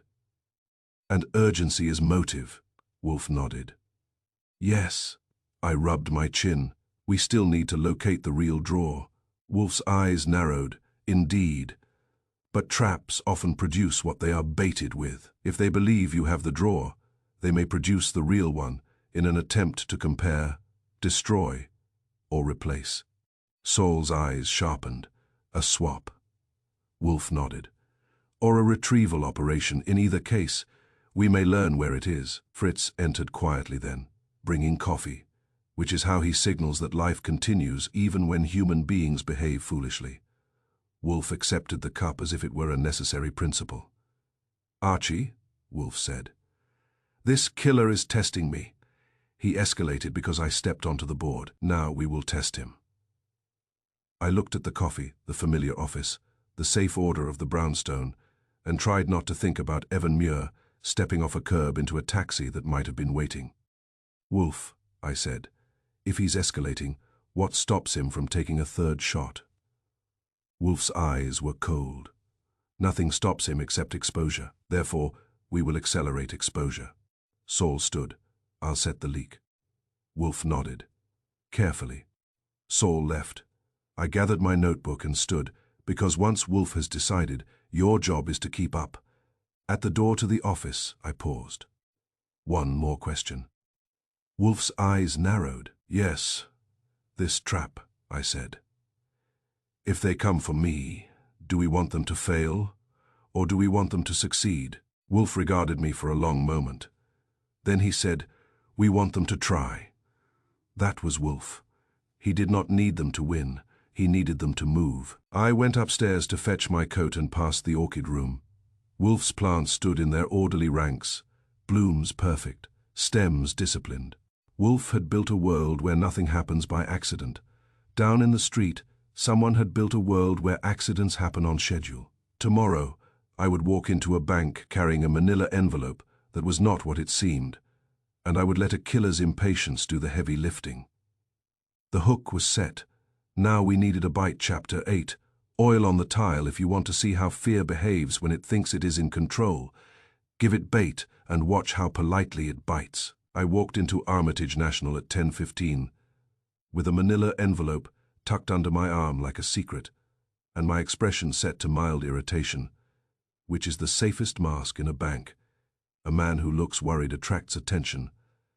A man who looks annoyed blends in with the wallpaper. The envelope was fat enough to look promising, and thin enough to look real.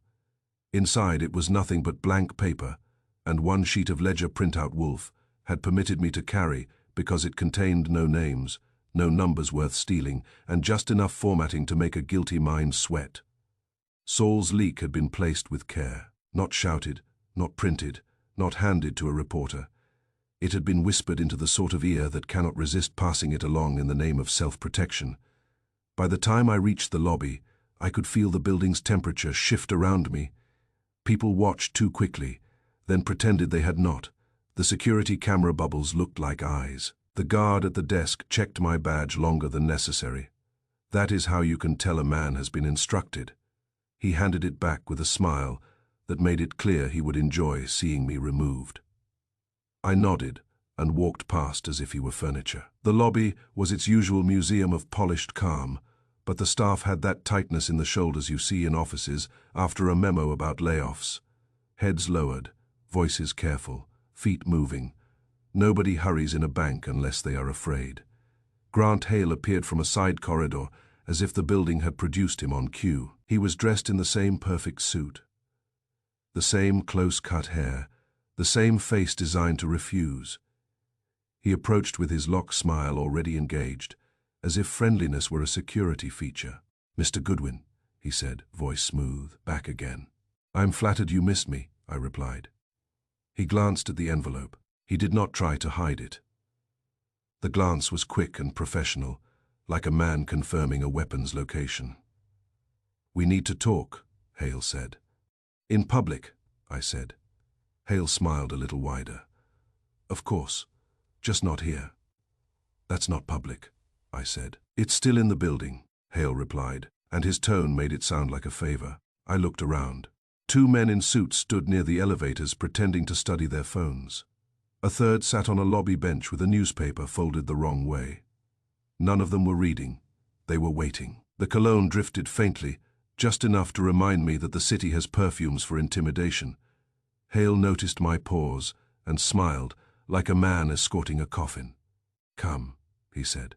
"Conference room 23. Last I checked, that room was reserved for secrets," I said. Hale's smile did not change. "Then you will feel at home." He walked toward the service corridor, and I followed because refusing would have been a different kind of trap. If you want to learn where the wire is, sometimes you let them show you the fence. We moved down the corridor past a new camera and a keypad on the maintenance office door. Hale's pace was measured. He was not rushing. That told me he expected the ending to happen on his schedule. He glanced back once. "You look tense." "I'm always tense in banks," I said. "It's the interest rates." Hale's smile tightened. "You have something that belongs to this institution." I raised an eyebrow. "Institution. That's a nice word for a building full of people who panic quietly." Hale stopped at the turn near the service elevators. The corridor narrowed here. The air smelled faintly of oil and disinfectant again, and the sound changed, more hollow. Fewer footsteps, fewer witnesses. He gestured toward the elevator gate area. "Right there." I did not step forward. I looked. The service elevator gate was up again, and the temporary barrier was positioned a little too neatly, as if someone had tried to make danger look professional. The warning sign was new. The floor looked clean. Too clean. That is when I saw it. A thin line of oil near the elevator gate, faint but definite, glistening in the fluorescent light.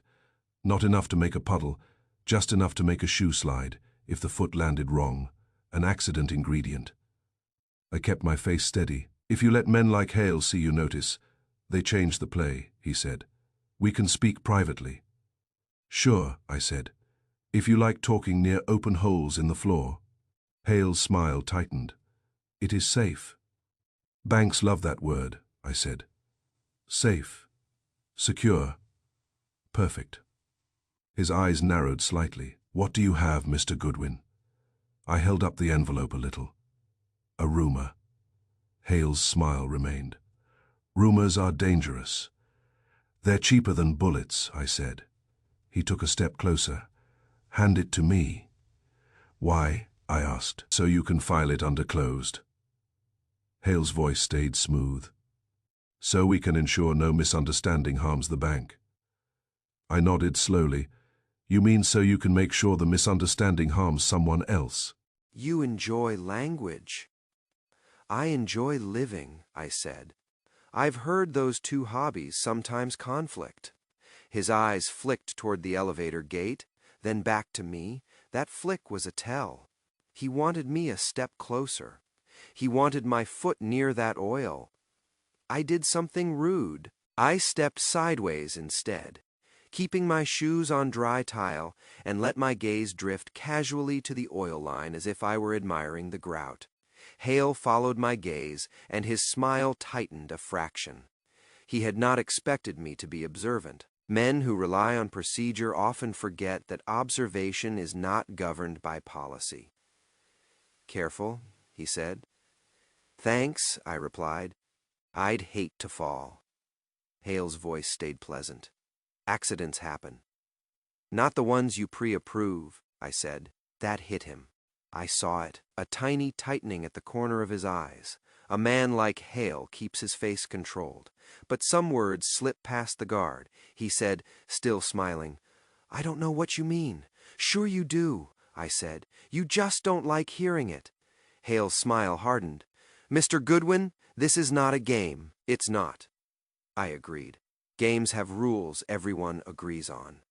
Hale extended his hand again. "Give me the envelope." I tilted my head. "What if I don't?" Hale's smile remained, but his voice cooled. "Then you may leave." "That's generous," I said. "You were about to help me leave anyway. Feet first." The smile flickered. Not much. Just enough I stepped back, slowly keeping my balance, and raised my voice slightly. Just enough to carry down the corridor. "Hale," I said, "are you planning to make this another accident?" His eyes tightened. His voice stayed low. "You're causing trouble." "Yes," I said, "and you're standing near it." I made a show of pulling my phone from my pocket, not to call Wolf, but to give Hale one more reason to hesitate. Men who depend on quick closure hate sudden documentation. Hale's eyes flicked to the phone. The locked smile stayed, but the mechanism behind it adjusted. He said, "Let's return to the lobby." "I like the lobby," I said. "It has witnesses." Hale's smile held. "You have no idea how this building works," I said. "I know how the floor works when it has oil on it." He took a half step forward, and I saw his intention tighten. He wanted to get close enough to steer me, not to shove, not to grab, a subtle hand at the elbow, a gentle redirect, and then a slip. The kind of slip that becomes a story before the body stops moving. That is the thing about staged accidents. They are intimate. Then a voice came from behind us. "Mr. Hale." A uniformed guard stood at the corridor mouth, looking uncertain. Hale turned his head, irritation flashing for a fraction. "What?" Hale snapped, too sharp for his usual polish. The guard swallowed. "There's a call for you from upstairs." Hale's eyes narrowed. He looked at me, then at the guard. That interruption was not part of his choreography, and men like Hale dislike improvisation. He forced his smile back. "We'll continue this later." "I'm thrilled," I said. Hale walked away, and the guard remained, eyes flicking between me and the elevator gate.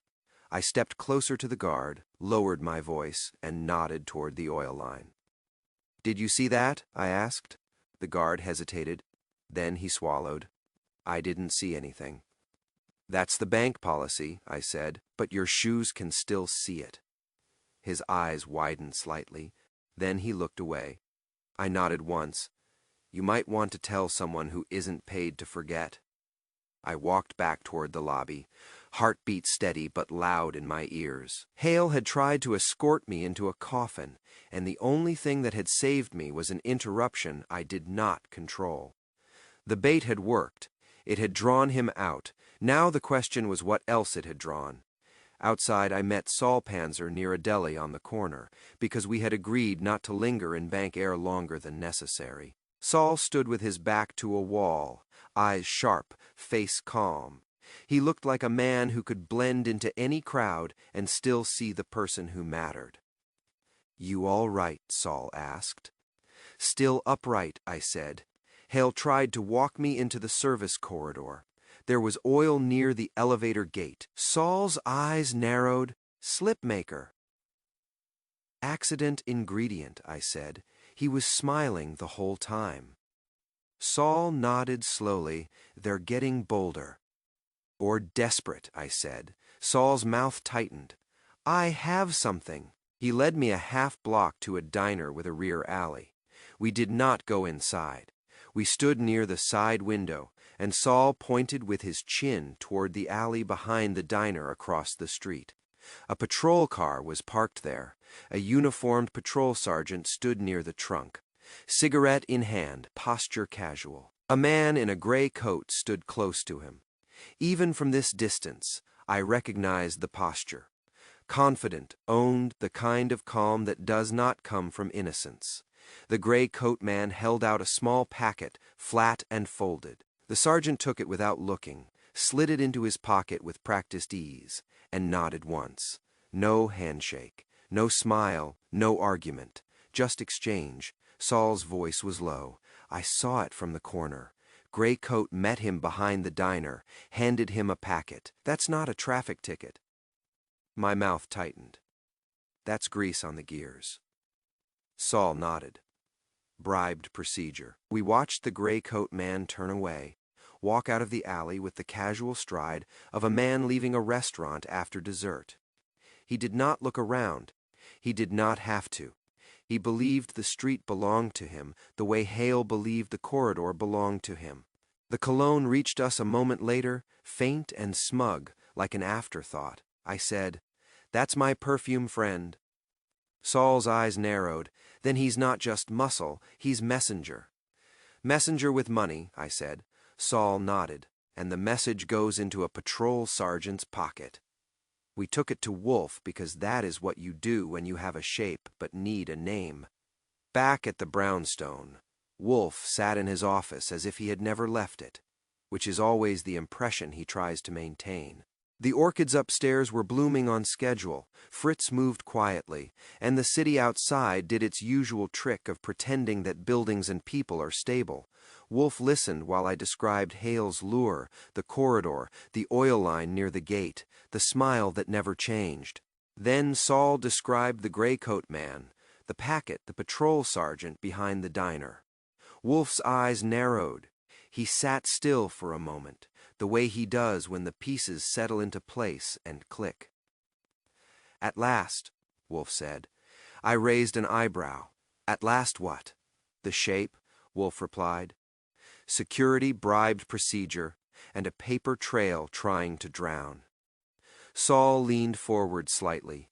"You think Hale is in it?" Wolf's voice stayed calm. Hale is either in it or being used, but his attempt to lure Archie into a prepared slip indicates direct involvement.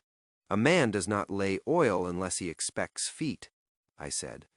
He wanted me close enough to fall, Wolf nodded. Yes, it would have been your accident. Convenient, swift, and already explained. Saul's eyes narrowed. And the gray coat bribing the sergeant means the police response is being managed from the street level too. Wolf's mouth tightened. A patrol sergeant can influence initial handling, which can influence reports, which can influence closures. It is a chain. It requires coordination. I leaned back. So the choreography has a director. Wolf's eyes narrowed. Yes, we have identified the dancers. Now we must identify the conductor, Saul said. Halpern. Wolf's gaze sharpened. Likely internal risk exists to manage narratives. He can instruct Hale. He can communicate with law enforcement. He can make accidents look pre-approved. I said, and someone is still missing, the Inspector Martin. Wolf nodded slowly. Indeed. Martin is crucial. A falsified loan portfolio tied to a housing project requires a public signature somewhere. An inspector provides that signature or verifies it. If Martin spoke to Rook, then Martin knows what Rook knew. Therefore, Martin is either hidden or dead. I did not like the way he said dead, because Wolf does not waste syllables on guesses. He uses them when the logic forces him. Saul's voice stayed calm. What's next? Wolf's eyes hardened. We stop reacting, we act. How? I asked. Wolf said. We will force Grant Hale and Jonas Halpern into this office. We will also bring Inspector Kramer. The bank believes it can close files quickly. We will open them publicly. Saul's mouth tightened, and the missing drawer. Wolf nodded. The missing drawer remains the bait, but now we will sharpen the hook. Archie will telephone Hale and inform him that the drawer is not merely in our possession. It is scheduled for delivery to Inspector Kramer at a specific hour. I blinked. That's bold. Wolf's eyes narrowed. Yes, it is also precise. Precision compels action. If the killer believes exposure is timed, he will attempt to intervene. Saul nodded, and we watch. Wolf nodded, we trap. I looked at Wolf and felt the familiar sensation of being a small, mobile piece in a large man's chess game. The difference was that this board had elevator shafts and taxis. Wolf, I said. Hale tried to kill me in a corridor. Wolf's voice stayed calm. Yes. So now you want me to call him, I said. Wolf's eyes narrowed. Yes, I sighed. All right, but if I start smelling cologne in my sleep, I'm sending you the bill. Wolf's mouth tightened, which might have been humor in a safer universe. Your bill will be paid when you are alive. That is the closest Nero Wolf comes to reassurance. Outside, the city kept moving, but now we could see the lines under the movement, the oil on the floor, the packet in a sergeant's pocket, the smile of a security chief escorting a coffin. And Wolf, sitting in his chair, had finally taken the measure of the enemy. Not just a killer, a system that kills and then files the death away as routine. Chapter 9. The chair test Wolf's office has a talent for making people sit the way they really are. The red leather chairs do not merely support a body, they expose it. In the brownstone, with the hush of West 35th pressing against the windows, and Fritz moving like an efficient ghost in the hall, there is nowhere for a lie to stretch out comfortably. By 3 o'clock I had the chairs aligned, my desk cleared of anything that might tempt a grabbing hand, and Saul Panzer positioned where he could watch the door without looking like he was watching the door. Wolf, of course, was already installed behind his desk as if the chair had grown around him. He had spent 10 minutes upstairs in the orchid room. Not because orchids were relevant to elevator gates, but because Wolf likes to start an unpleasant conversation after reminding himself that order exists somewhere. Inspector Kramer arrived first. He did not ring politely. He hammered the bell like the house owed him money, and then stomped in with his hat on his knee and his mood on his face. "You said you had them coming," he growled at Wolf. "I said I invited them," Wolf corrected. "You may call it coming if you insist on melodrama." Kramer snorted and sat in the yellow chair by my desk. "I call it trouble." Wolf lifted his eyes. "Trouble is already here, Inspector. It is simply acquiring names." The names arrived on schedule. Grant Hale came in with a smile that looked hinged. He did not glance around as if curious. He measured exits, angles, distances. A man who has spent his life making sure other people do not surprise him does not enjoy being surprised himself. His suit was perfect. His eyes were not. Behind him came Martin Kessler, the bank's legal counsel, thin and polished and carrying a briefcase, as if it contained the world's most precious emergency. He gave Wolf a nod that was not respect. It was inventory. Deed Knoll came last out of those three, and he looked like he would rather crawl into one of his toolboxes and nail the lid shut.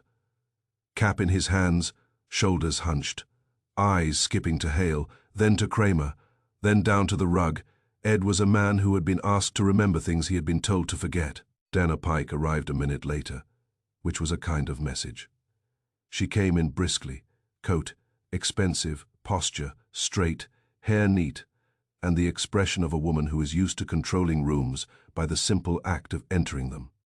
She gave Hale a brief glance that could have been professional, could have been something else, then took the chair Wolf indicated without asking permission. Wolf looked at them, the way he looks at a menu, not hungry, deciding. "Mr. Hale," Wolf said. "Mr. Wolf," Hale replied, smile, still on, voice smooth. "Mr. Kessler." Kessler's lips moved. "Mr. Wolf, Mr. Knoll." It nodded quickly. "Miss Pike." Pike's mouth curved faintly. "Mr. Wolf." Kramer shifted in his chair and said, "All right, let us skip the manners, Wolf. What have you got?" Wolf's eyes stayed on the visitors. "Inspector, you may be patient. It is educational." Kramer grunted. Patience is for people who do not have to fill out forms. Wolf ignored him and addressed the room. You are here, Wolf said, because your institution has developed a curious enthusiasm for quick closure. 2 deaths, both treated as accidents with inappropriate speed, and both connected to a single matter, a falsified loan portfolio tied to a housing project. Kessler's head lifted. Mr. Wolf, I object to your premise. Wolf's eyelids lowered. Your objection is noted and will be disregarded. Hale's smile tightened. We came as a courtesy. Wolf's gaze was steady. You came because you are afraid. Pike's eyes narrowed slightly, then smoothed. Wolf continued. I will state facts. If any of you believe a fact is incorrect, you may correct me. However, I advise you to consider carefully what you reveal. Kessler's tone sharpened. Are you threatening my clients? Wolf's voice stayed mild. Number, I am offering them an opportunity to remain silent. That got a sound from Kramer that could have been a laugh in a better world. Wolf turned his head toward Ed Knoll. Mr. Knoll, you maintain the service elevator at Armitage National. It swallowed. Yes. You keep a log, Wolf said. Yes. Wolf nodded. That log contains a gap. A page was torn out. The tear is fresh and clumsy, indicating haste rather than routine maintenance. Kessler's voice snapped. That is speculation. Wolf's eyes did not move. It is observation. Mr. Knoll, who requested the log before law enforcement arrived. Ed's eyes flicked to Hale, Wolf said. Answer. Ant's voice cracked. A man from security. Hale's smile held. Our security staff secures documentation. That is standard. Wolf's gaze shifted to him. Documentation is not secured by removing the portion that matters. Mr. Knoll, was the request made before the police arrived? Ed nodded quickly. Yes. Kramer leaned forward. Ed, you telling me security got to your log before my men did? It looked miserable. Yes. Kessler's jaw tightened. Inspector, this is improper. Kramer barked. Save it.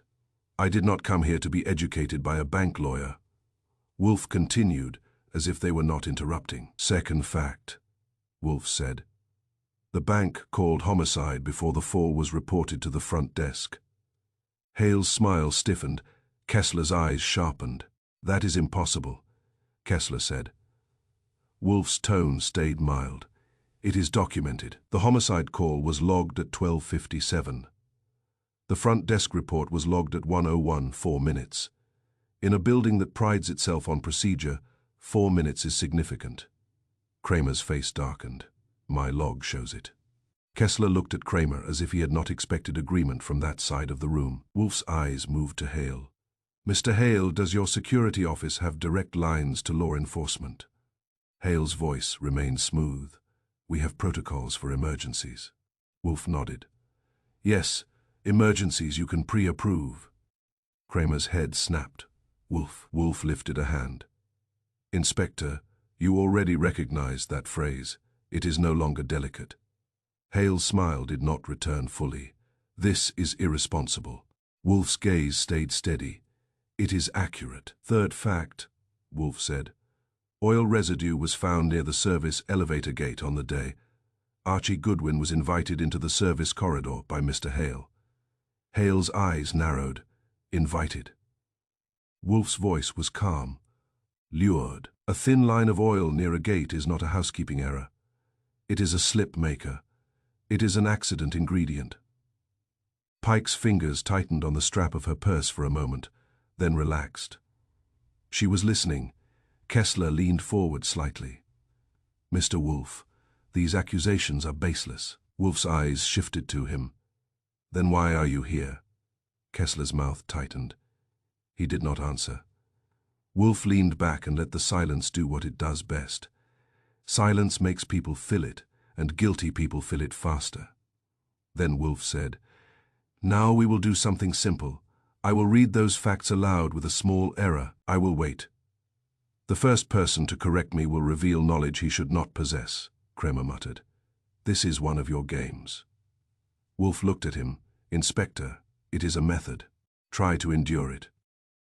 Wolf picked up a sheet of paper from his desk. It was his summary, typed, neat, and therefore irritating to everyone who wanted mess. He read aloud, voice calm and precise. On the day Mr. Rook died, the service elevator gate was propped open with a brace, the safety latch was disengaged, and the gate swung inward. Mr. Rook stepped forward and fell. The police were called at 12:57. The front desk reported the fall at 1:01, and the elevator log page for that day is missing. Later, oil was placed near the gate hinge in preparation for another accident. He stopped. He folded the paper and set it down as if he had finished a menu item. We waited. Noel stared at the rug as if it might open and swallow him. Hale sat upright, hands folded, the smile gone now, replaced by a hard stillness. Kessler's face held a lawyer's version of outrage, which is mostly calculation. Pike sat composed, but her eyes moved, quick and precise, tracking Wolf's words like numbers. Wolf waited longer than politeness allows. Wolf likes impatience because it makes smart people sloppy. Dana Pike's voice cut the silence cleanly. One detail is wrong. Wolf did not move. Which detail, Miss Pike? Pike's eyes stayed on Wolf. The gate does not swing inward. It slides vertically. It is counterweighted. The room changed. I felt it like a draft. Wolf's mouth curved faintly. It was not warmth. It was success. Thank you, Wolf said softly. That is exactly what I required. Pike's chin lifted. It is common knowledge. Anyone who works there knows it. Wolf's eyes held hers. You are a loan executive. Your business is paper, not machinery. Yet you corrected me without hesitation, with technical accuracy that is not the knowledge of a casual passerby, Kessler said quickly. She works in the building, Mr. Wolf. She may have observed. Wolf's eyes shifted to Kessler. You may remain quiet. It will reduce the damage. Kessler's mouth tightened. Wolf returned to Pike. Miss Pike, why did you know the gate's mechanism? Pike's voice remained smooth. Because I saw it. I have used the service corridor. Wolf nodded. Many people have used corridors. Few have studied counterweights. Pike's eyes narrowed. You are twisting this. Wolf's tone stayed calm. I am clarifying. Accidents do not require expertise. Staging them does. Hale's voice sharpened. That is enough. You are accusing my staff and my bank without proof. Wolf looked at him. Your bank has produced 2 accidents in rapid succession, and a 3rd attempt was prepared with oil. You call that absence of proof. Kramer leaned forward, voice hard. Pike, why were you down by the service elevator after Rook died? Pike glanced at Kramer, then back at Wolf. Curiosity. A man dies, people look. Wolf nodded. Yes, people look. But your correction suggests you looked closely. Pike's lips pressed together. Wolf turned his gaze to Ed Knoll. Mr. Knoll, you said the man who requested the log wore a coat. It swallowed. Yes. Wolf's eyes narrowed. Gray, hesitated, then nodded. Gray. Pike's fingers tightened again. She controlled it quickly, but Wolf had already seen it. Wolf's voice stayed mild. There is your gray coat. There is the packet handed to a patrol sergeant behind a diner. There is the missing log page. There is the premature police call. You have built a mechanism, not an accident, Kessler snapped. Inspector, this is absurd. Kramer's eyes were hard. What's absurd is how fast my people keep being told to close things. Hale's posture stiffened. Inspector, you are making an error. Kramer barked a laugh. I make errors, you make bodies. That got a flinch from Ed and a tightening from Pike. Hale did not flinch. He merely hardened. Wolf leaned forward slightly. Now we come to the missing drawer. It was a small shift in tone, but it hit them. You could see it. The drawer was the thing that made the bank's air tighten, the thing fear circled. You all believe Archie has it, Wolf said. Hale's eyes sharpened. Kessler's jaw set. Pike's gaze cooled. Wolf continued. Whether the drawer contains evidence or merely anxiety is irrelevant. You have behaved as if it contains the end of you. Kessler's voice was tight. Mr. Wolf, if you are in possession of bank property, you are exposing yourself to liability. Wolf's eyes narrowed. If you are in possession of a torn elevator log page, you are exposing yourself to prison. Kessler went still. Wolf's gaze moved to Pike. Miss Pike, your correction revealed expertise. Expertise suggests involvement or protection. Which is it? Pike's voice stayed smooth, but colder. Neither. Wolf nodded. Then you will tell us who the grey coat man is. Pike's lips tightened. I do not know. Wolf's eyes held her. You do? Pike did not answer. Wolf waited, then said quietly, Your eyes have already answered. Pike's gaze flicked, quick as a needle, toward Grant Hale. It was small. It was involuntary. It was fatal. Wolf's mouth curved again, the faint smile of a man who has just seen a hidden wire. Excellent, Wolf said softly. Now we know where the rope is tied. Hale's voice was sharp. You know nothing. Wolf's eyes were cold. On the contrary, I know you are the corridor. You are the access. You are the smile that escorts coffins. Kramer stood halfway out of his chair. Hale, you got a grey coat operator on your staff. Hale's gaze met Kramer's, and the air felt suddenly brittle. Inspector, be careful. Wolf's voice cut through it. Careful is irrelevant now. The mechanism is exposed.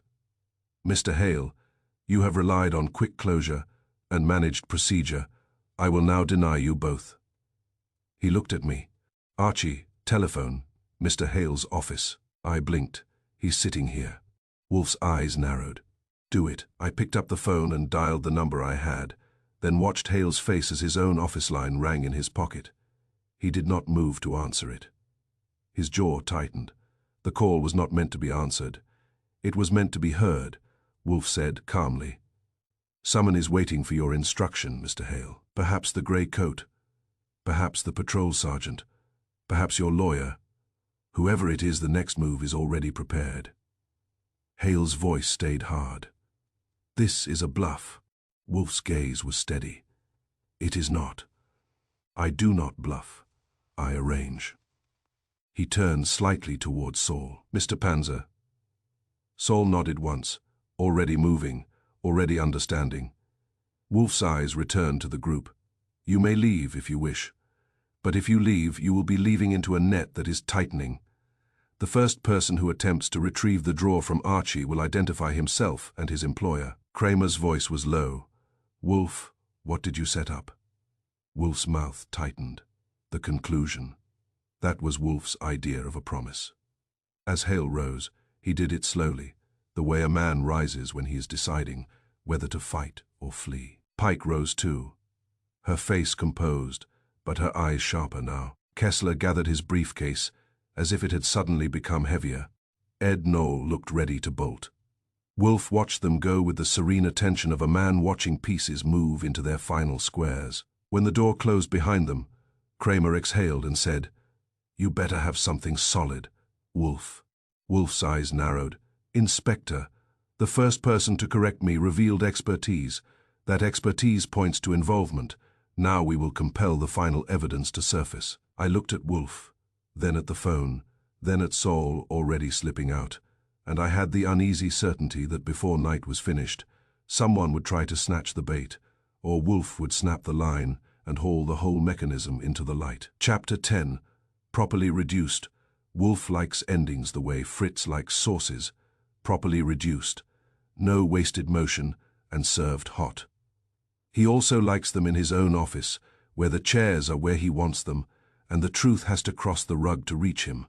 By 6 o'clock the brownstone was in its formal posture. Fritz had dinner staged upstairs, because Fritz knows that Wolf's mind works best when his stomach is not making complaints. The orchid room had been tended, the desk blotter was aligned, the chairs were set, and I had the feeling you get before a storm hits a street corner, when the air turns tight and the city seems to hold its breath.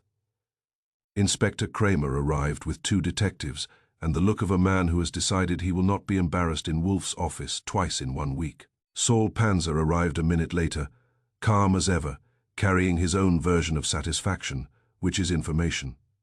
Then the suspects arrived again, not invited this time by courtesy, but by necessity.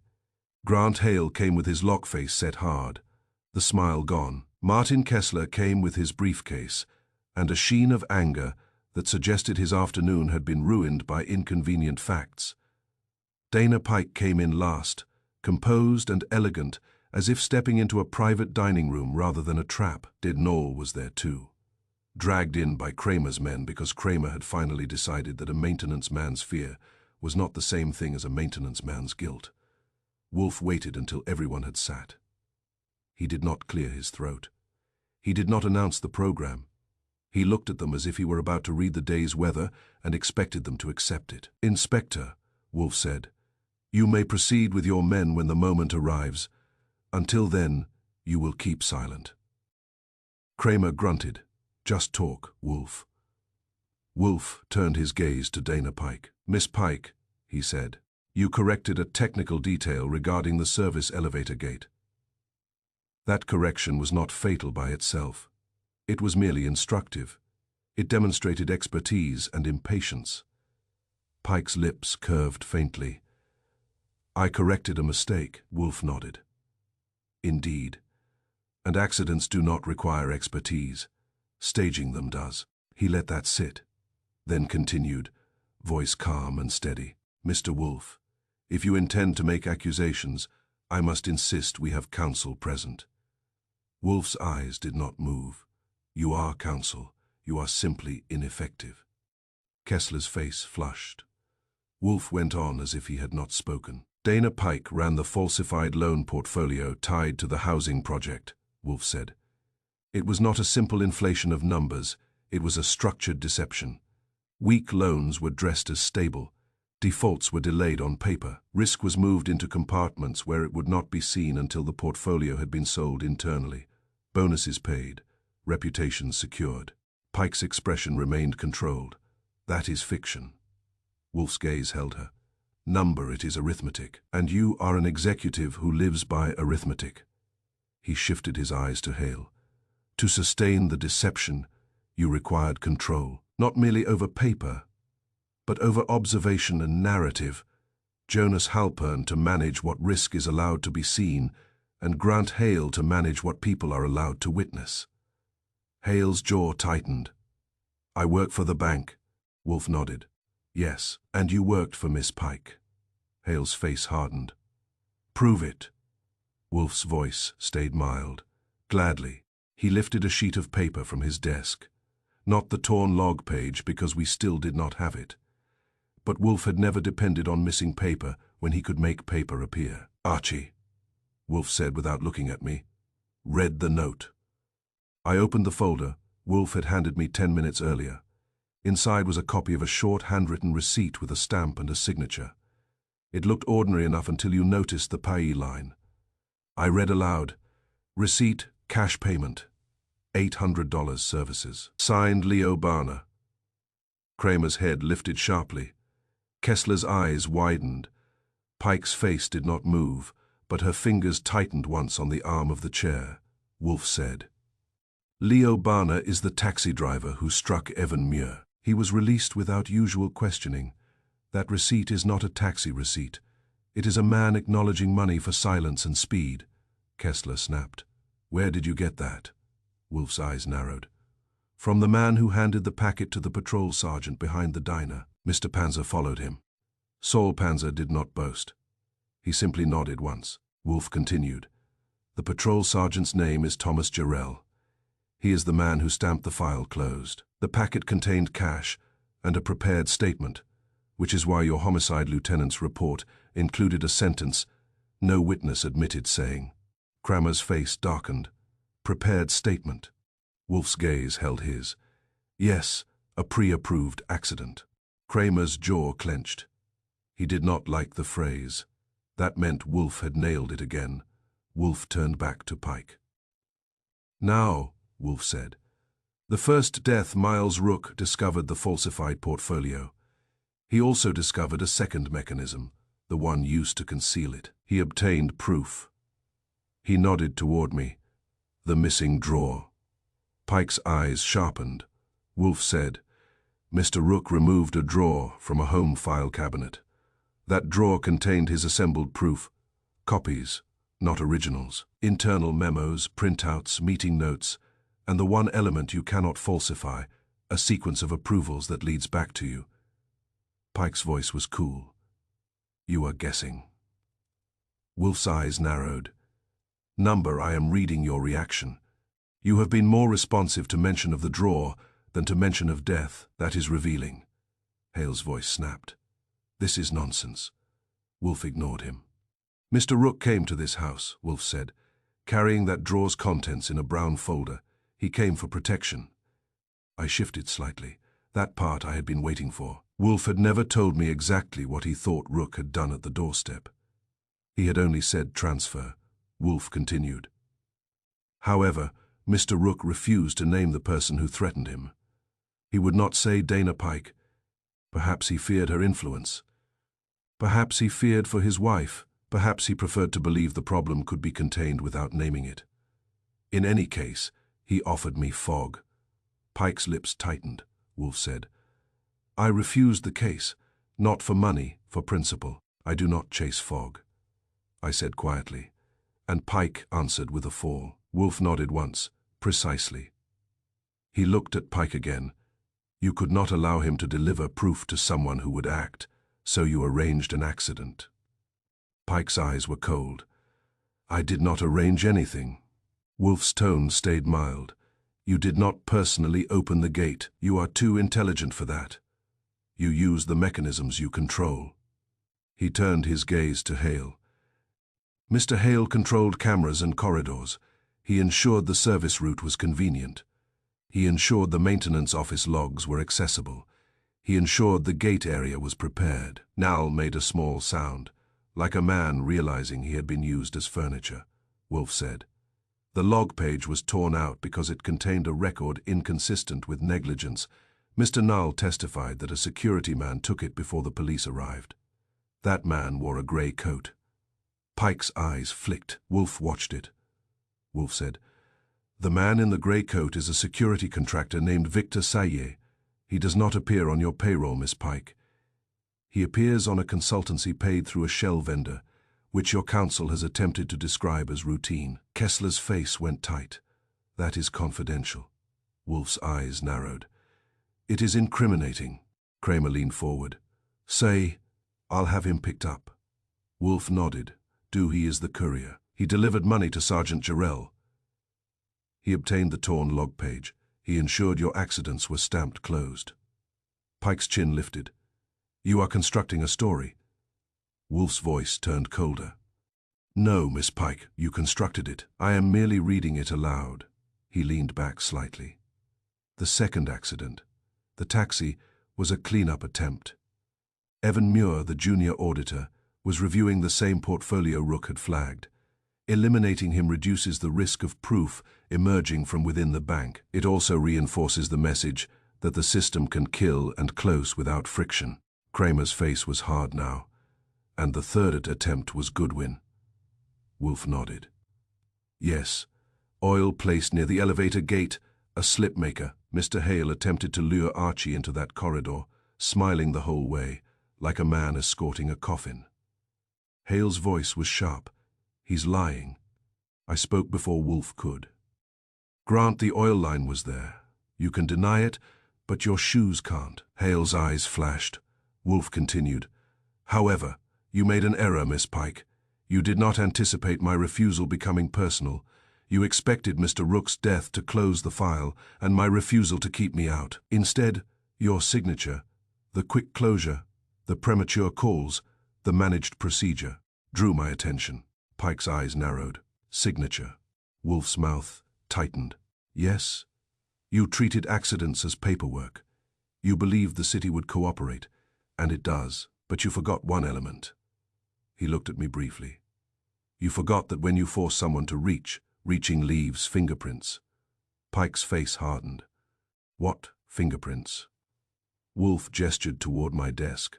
I opened the folder again and pulled out the final piece Saul had brought an hour earlier. It was a photocopy of a bank internal transfer authorization, the kind that looks harmless until you see the approving initials.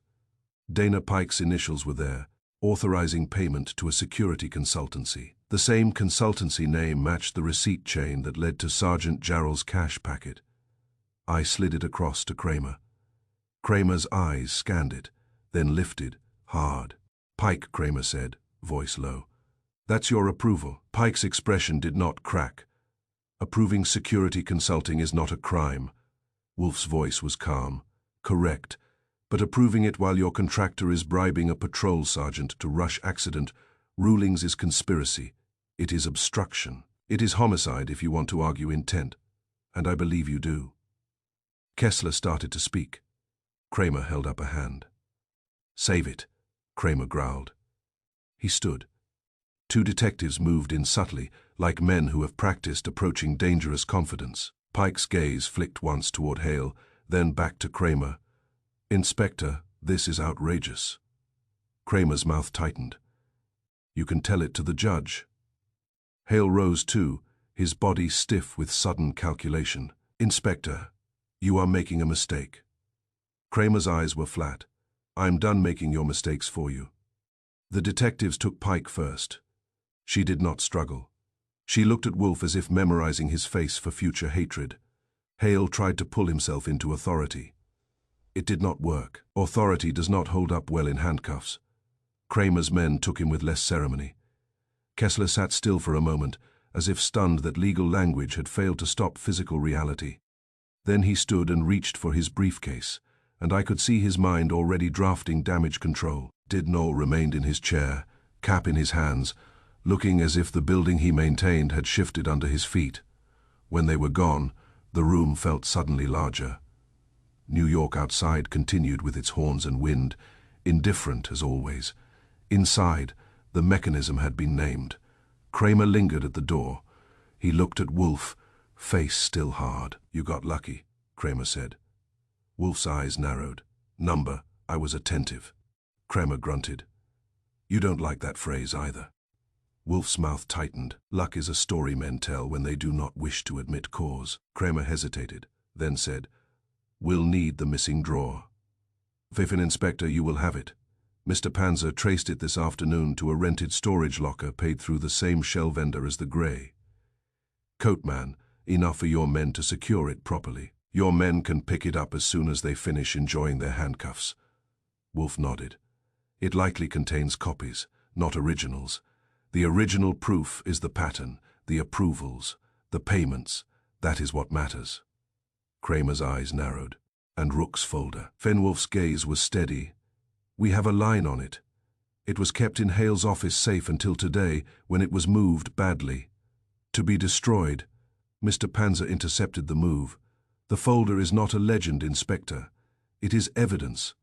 Wolf's gaze was steady. "It was never shown to me, but it existed. The widow saw it. That is sufficient to establish intent and motive." Kramer took his hat, stuffed it onto his head, and paused once more. "Wolf," he said, "you're a pain." Wolf nodded.